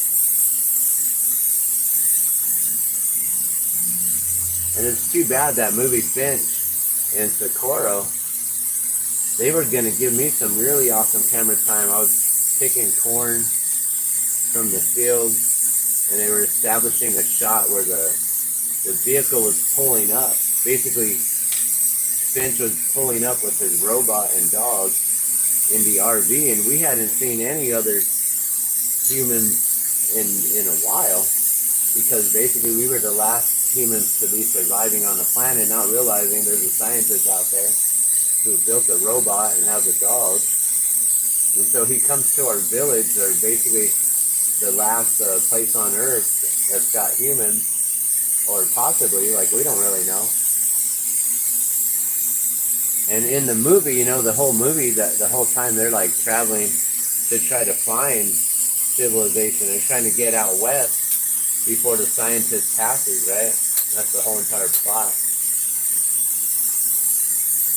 But they never reach anyone in the movie. But during our filming, they reached us. He gave us the dog, um, and we gladly accepted them. And in the time that they were there, the robot then helped us out with plowing our fields. Something that would take us 6 months to do, he did in a day. He did in like an hour. Um, all kinds of other things that was filmed there.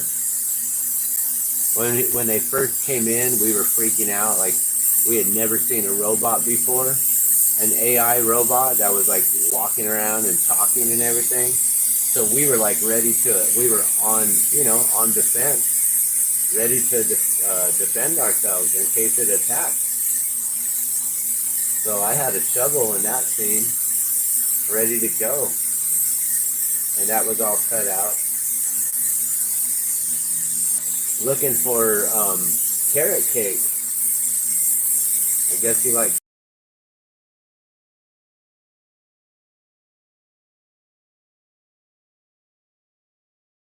the last piece of carrot cake, or he said something like, "Who ate my piece of carrot cake?"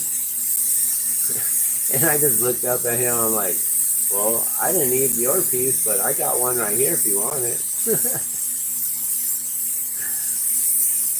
You know what I wanted to ask him was, is life like a box of chocolates, or was life like a box of chocolates? Mama always said life was like a box of chocolates. That's what I wanted to ask him. The Mandela effect.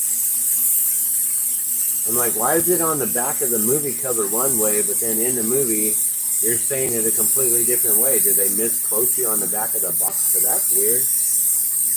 You guys would have had a proofreader and an editor for that, right? Like, you guys didn't let something slip like that so easy, did you? With one of the biggest lines that's ever been made in movie history. Life is like a box of chocolates. Mama always said life was like a box of chocolates. It was. It ain't no more. That's the funny thing. When you was like a box of chocolates, now it's like a box of box of what?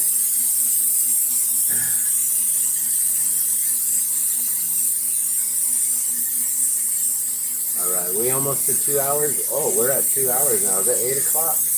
It is 8 o'clock. That means it's time for me to go. I can continue making more of these once I get started and established over there with the live demos. But I do believe my friend wants to come and get me, pick me up at 10 or before 10 o'clock so we can go open up the shop and be ready for the day. I don't know if we're taking the Christmas decorations or what. I may be taking those Christmas decorations. We got some really cool lawn decorations, so I might be taking those, the ones that you saw in the screenshot for this video here, or the thumbnail, whatever you want to call it.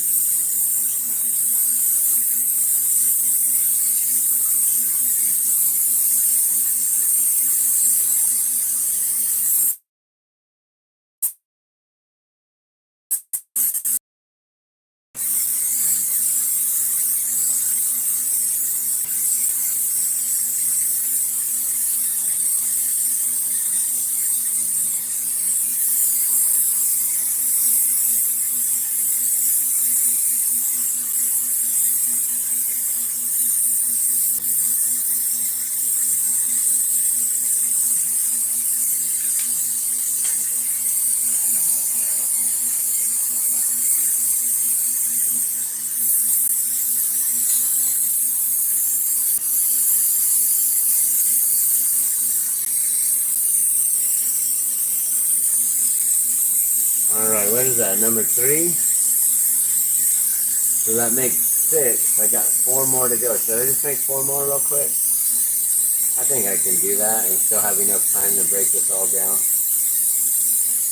Then I don't have to worry about making 10 candy canes over there. I could just get them done right now.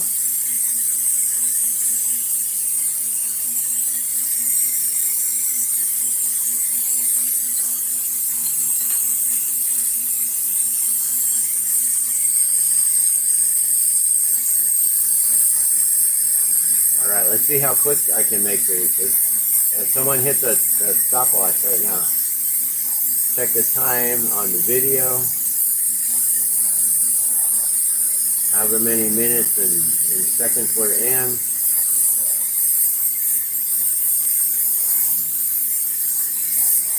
These should only take 2.5 minutes, so I should be done with these in 10 minutes. I don't know if it's going to say 2 hours and 10 minutes, but it's saying 2 hours for me.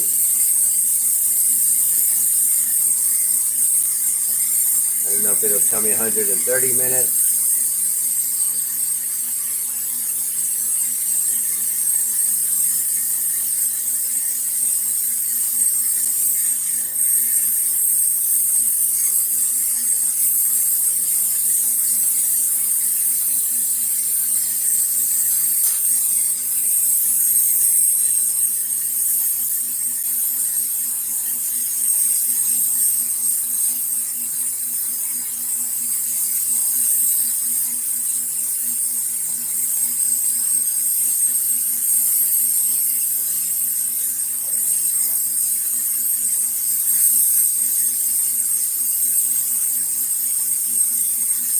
Alright, just melting out the air bubble now.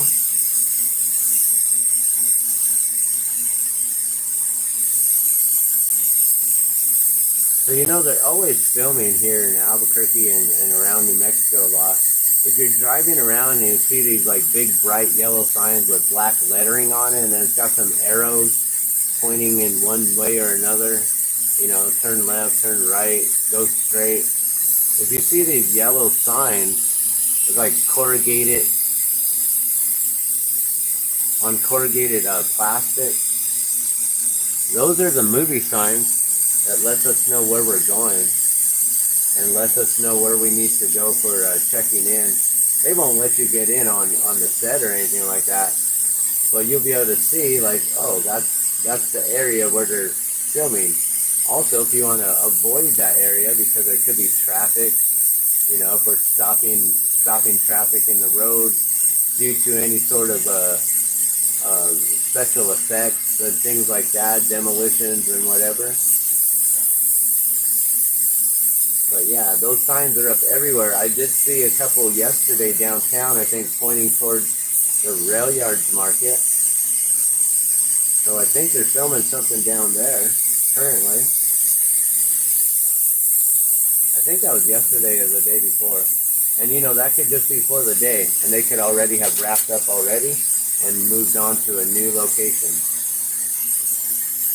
When they were filming Star Wars here, which was a super big hush-hush, no one knew about that. But they had a couple scenes where they were filming Star Wars here. And those yellow signs were so discreet that no one would ever know that it was a Star Wars sign unless you looked at it real closely and then you saw, I think it had like the, I don't know, it had one of the fighter jets on it. I don't know if it was the X-Wing or the Y-Wing. I don't remember. Or maybe it was the AT-AT. I don't remember. Alright, so how long was that? 2 minutes, 2.5, 3 minutes? We're done with that one.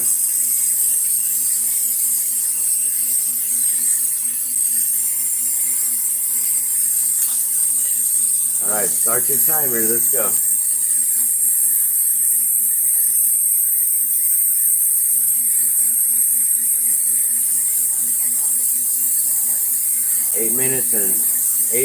It's 8:10 right now. I didn't even check that a second ago. So by 8:20 we should have these done. 8:17. 8:18, 8:17, 8:18, something like that.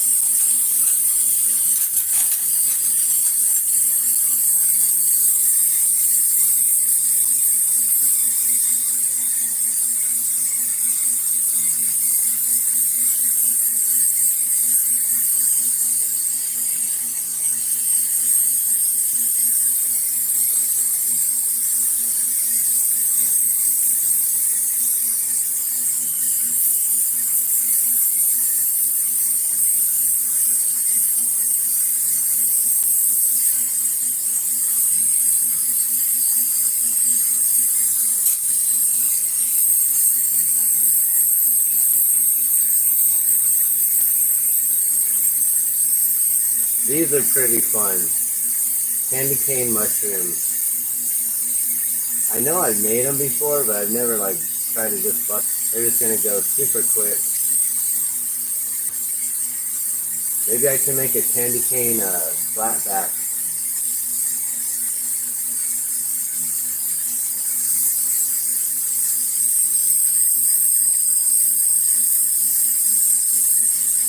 Actually, I can't add.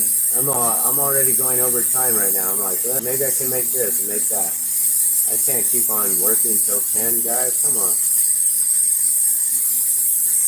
And then at some point, I'm gonna have to get some breakfast in. And then also, I think I'm gonna have to pack myself some lunch or figure out if I'm gonna just be eating over there. Although I don't like to spend money on when I'm out. I don't know. I'm extremely frugal. I don't like to even go out and eat for myself.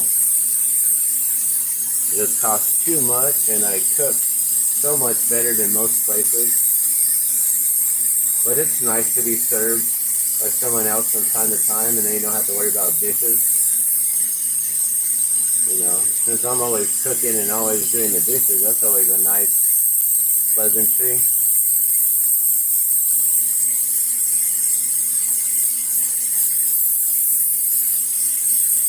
It'd be nice if I got taken out from time to time, not have to do that all the time, but I think it's up to me. I have to take out others so I can enjoy that benefit. I gotta take myself out to enjoy that.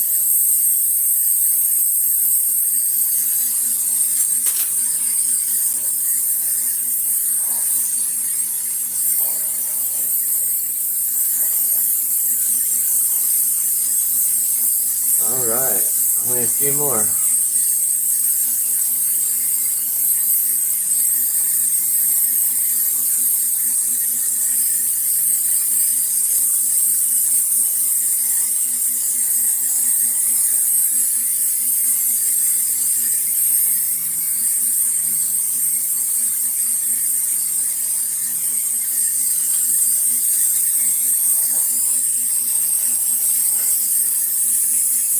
Alright, I already lost count. What is that? 4, 8. Okay, 2 more. Not bad.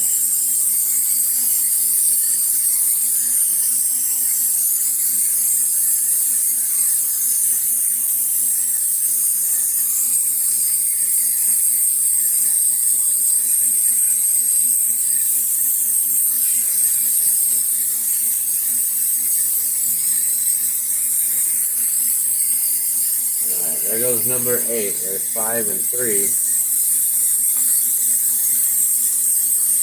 Only 2 more to go.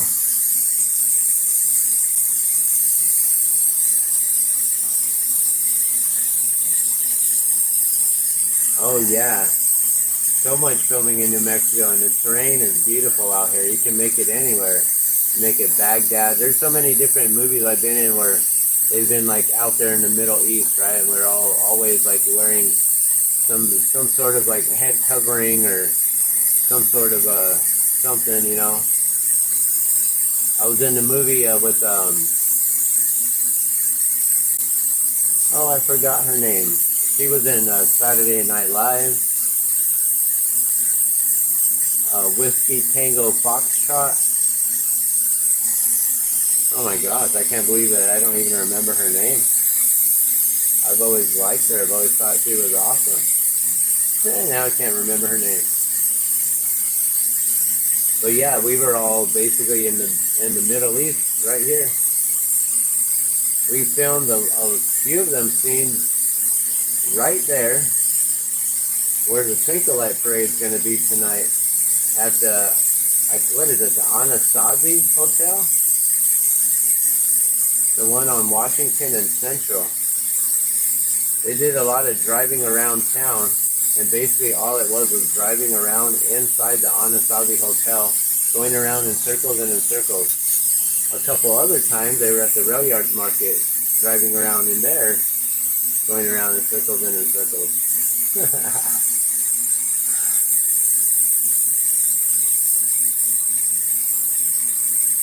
Oh yeah, and they're always filming up there, huh? Up in the canyon. I'm sure they got some beautiful scenes out there, the wilderness scenes and stuff like that. And then, you know, you gotta have like them old homes, cabin scenes and stuff.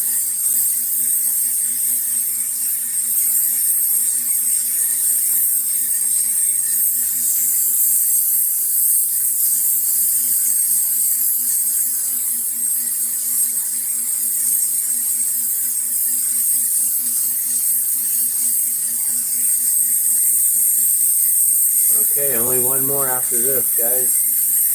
And then I'm shutting it off. If you guys want to hang out and watch me break down my torch, you can, but we can pretty much call this a day.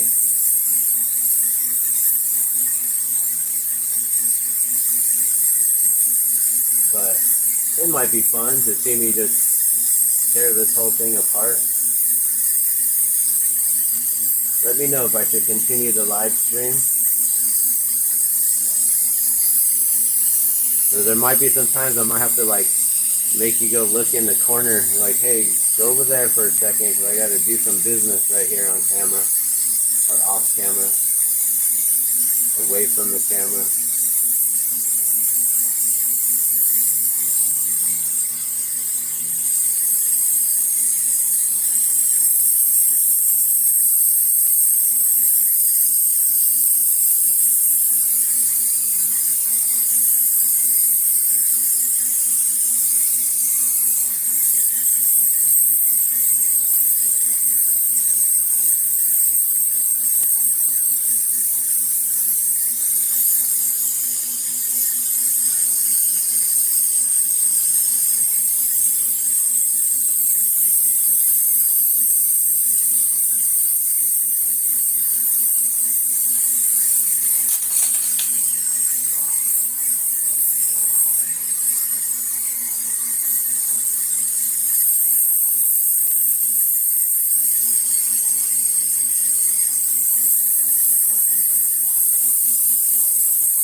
Alright, one more, guys, and we got a total of 10.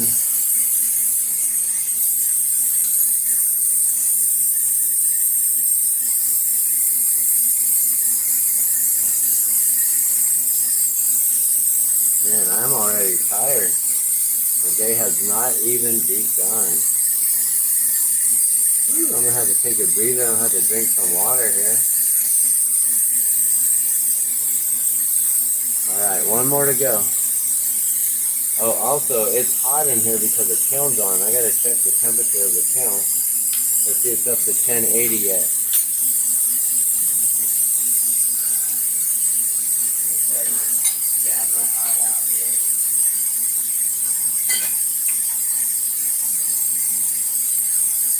Okay, cool. It's close. We're at 1030. Alright, let's get this one more in.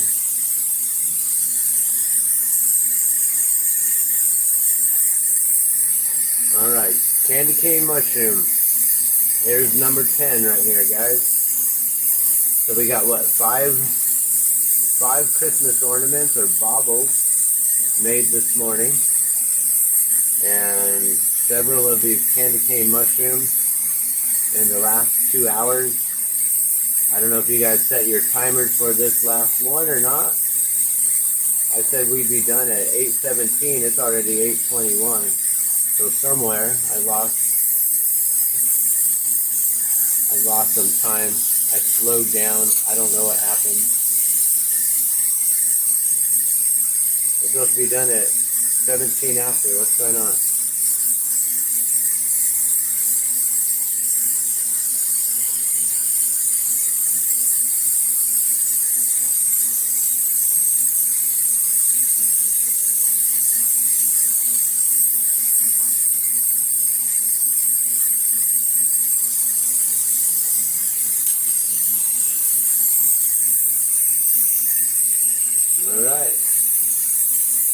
Okay, so no one's mentioned they want to stick around. I'm probably going to let you guys go. That way I can just go get myself some breakfast and things, just do what I need to do, take care of business, getting ready, and just moving around. The camera is probably going to be in the way anyway, so probably better that I just stop this stream, let y'all go, and then go get ready for the Twinkle Light Parade. So once again, the details are Nob Hill, Albuquerque, New Mexico. Twinkle Light Parade is today.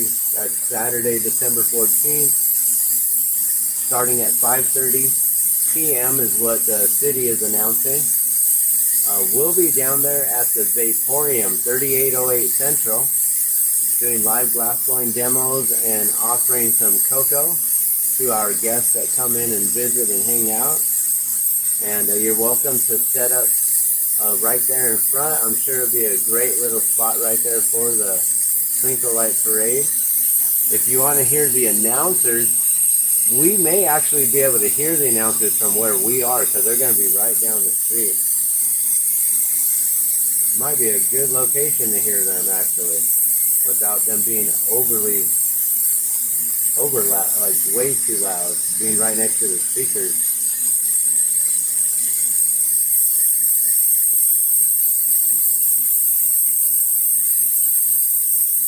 Alright, you guys, well, thank you guys so much for tuning in. If you guys can make it, come on down. Like I said, I'll be there hopefully by 3 o'clock, maybe even sooner. You know, I may actually be enjoying it. See, with my wife, it's never easy to make plans to go anywhere and do anything and guarantee that it's going to happen. So every day we just have to figure out, can she? And if that day is a good day, then maybe we can make some kind of event or some kind of plans together and make things happen. So, but it is what it is, and we just do the best we can with what we got, right?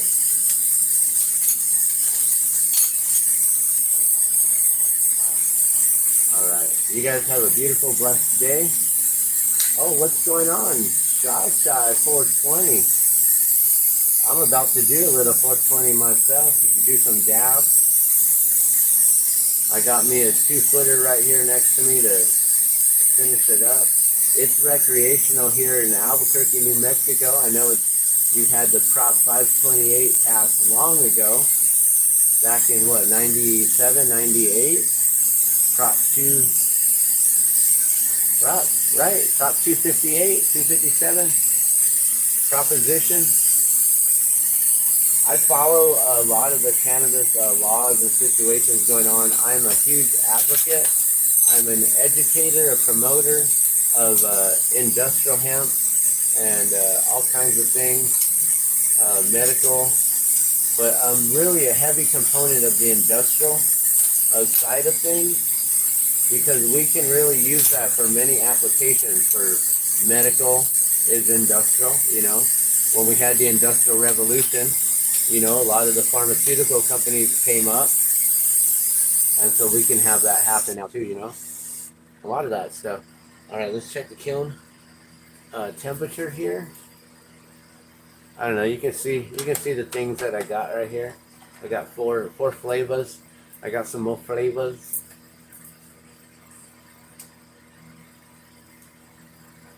All right, 10:53. So I actually got a little bit of time. Hey, let's take a look at what's going on outside, you guys. It's a beautiful day in this neighborhood. A beautiful day for a neighbor. Oh, would you be mine? Oh my gosh, why is it so crooked today? Oh, because I had to move the camera, that's why. Is this going to hold? No. Holy cow, what happened? This whole thing got jacked. All from moving it one time? Alright, hold on.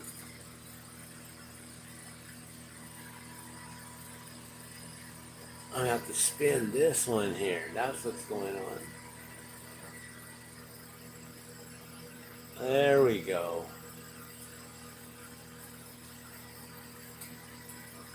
I have you guys on a microphone stand. So it's got a nice swivel. So this is my what I see every day when I'm blowing glass. That's my view.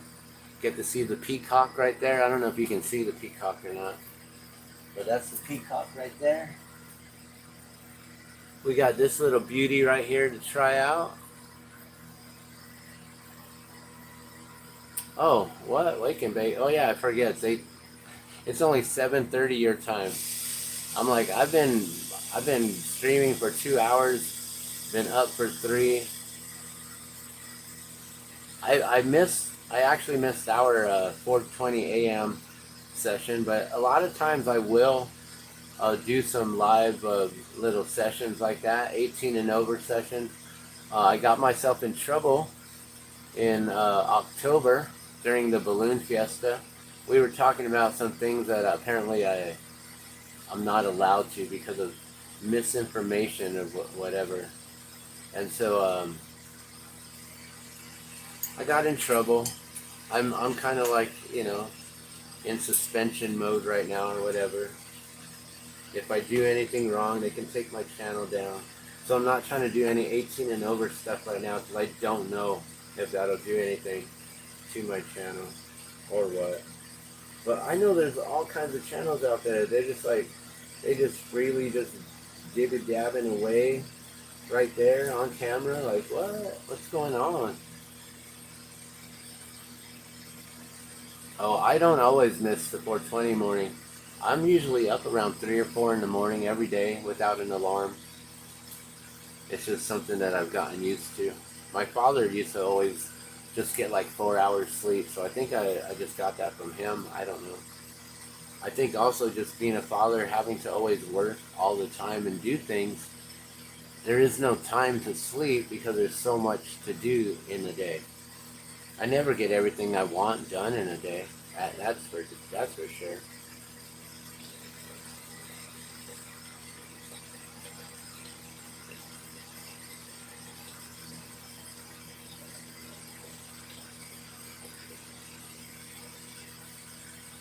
A lot of times, like most people, just getting things done for other people, right? Like when you go to a 9 to 5 job, you're just working for the man, the boss over there, right? Yeah, definitely the auto alarm. So it's a beautiful day today. Man, I hope it stays like this all day. If it does, I may be just doing live glassblowing demos outside instead of indoor. At the same time, maybe what we'll do is we'll have them outdoor for a little while. I don't know. I was thinking then bring it in when it gets dark and when it gets colder, but having a flame on when it's dark, it's like moss to the flame. And literally it does bring moss if there's moss out. It's probably too cold for too many moths to be out right now. But yeah, people are like moss to the flame. They'll come around as soon as they see that torch on. And then, like I've said before, anytime I'm doing live glassblowing demos, my sales are easy double to triple than any given day when I'm just out there. A lot of times, people see all the glass that I have hanging, and they don't think that I've made it all because I have so much of an inventory. They think it's made in China or, that I just bought it at wholesale and it's just retailing it. They don't realize till they walk up to the booth and I start telling them, hey, yeah, everything's all handmade. Been doing it for 29 years now. And it's like, man. Oh, yeah. But still, you got nieces and nephews. Maybe they hang out with you. You might have to wake up from time to time. But, yeah, if you don't got kids, then, yeah, you don't know that that natural alarm.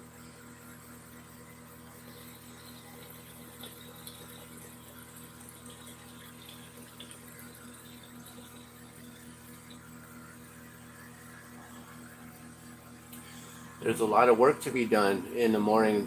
Being a, you know, being a late night elf, you're just always doing things. There's what do they call it? Puttering. I saw a meme the other day on I don't know what it was. but it was like the puttering, the master of puttering. It's like, what is puttering? It's like the art of doing dozens of tedious tasks that need to be done that no one ever notices are done when they're fulfilled. Puttering, the art of puttering. I'm like, dang, I got a master's degree in that. No one really notices all the things that I do when they're sleeping, all the stuff that I do. There's so much that I take care of. And then when they're awake, I just get to watch them sit around and enjoy me catering to them. Like, okay, that's interesting how that works. But I just know in devotional service, things need to get done, and it doesn't matter. If they need to get done, they got to get done. It doesn't matter who does them, they got to get done. So if you see that no one's doing them, then you got to pick up their slack and do it, right? So yeah, that's how I do all the time. Always going, going, going. I think I got a few hours sleep though last night. I slept in. Sleeping in and sleeping in till 5. 5 a.m. That's me sleeping in. Alright, well I gotta really let you guys go. The kiln is at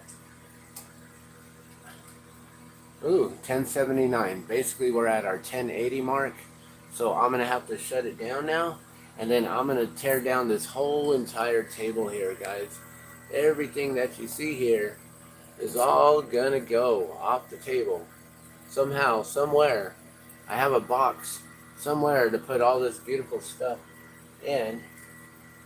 And we'll make sure that it goes somewhere, right? Alright, well thanks for tuning in and watching. I'm Dan the Glassman. This is the Glassman's World. It's been fun hanging out and just getting some work done while you guys are chilling. Alright, enjoy your day. Love and blessings. Have a good one. I'm out. We'll see you at the Twinkle Light Parade tonight, hopefully if you're here local. 3808 Central, Southeast, Nob Hill. That's right on Solano and Central at the Vaporium. Laters.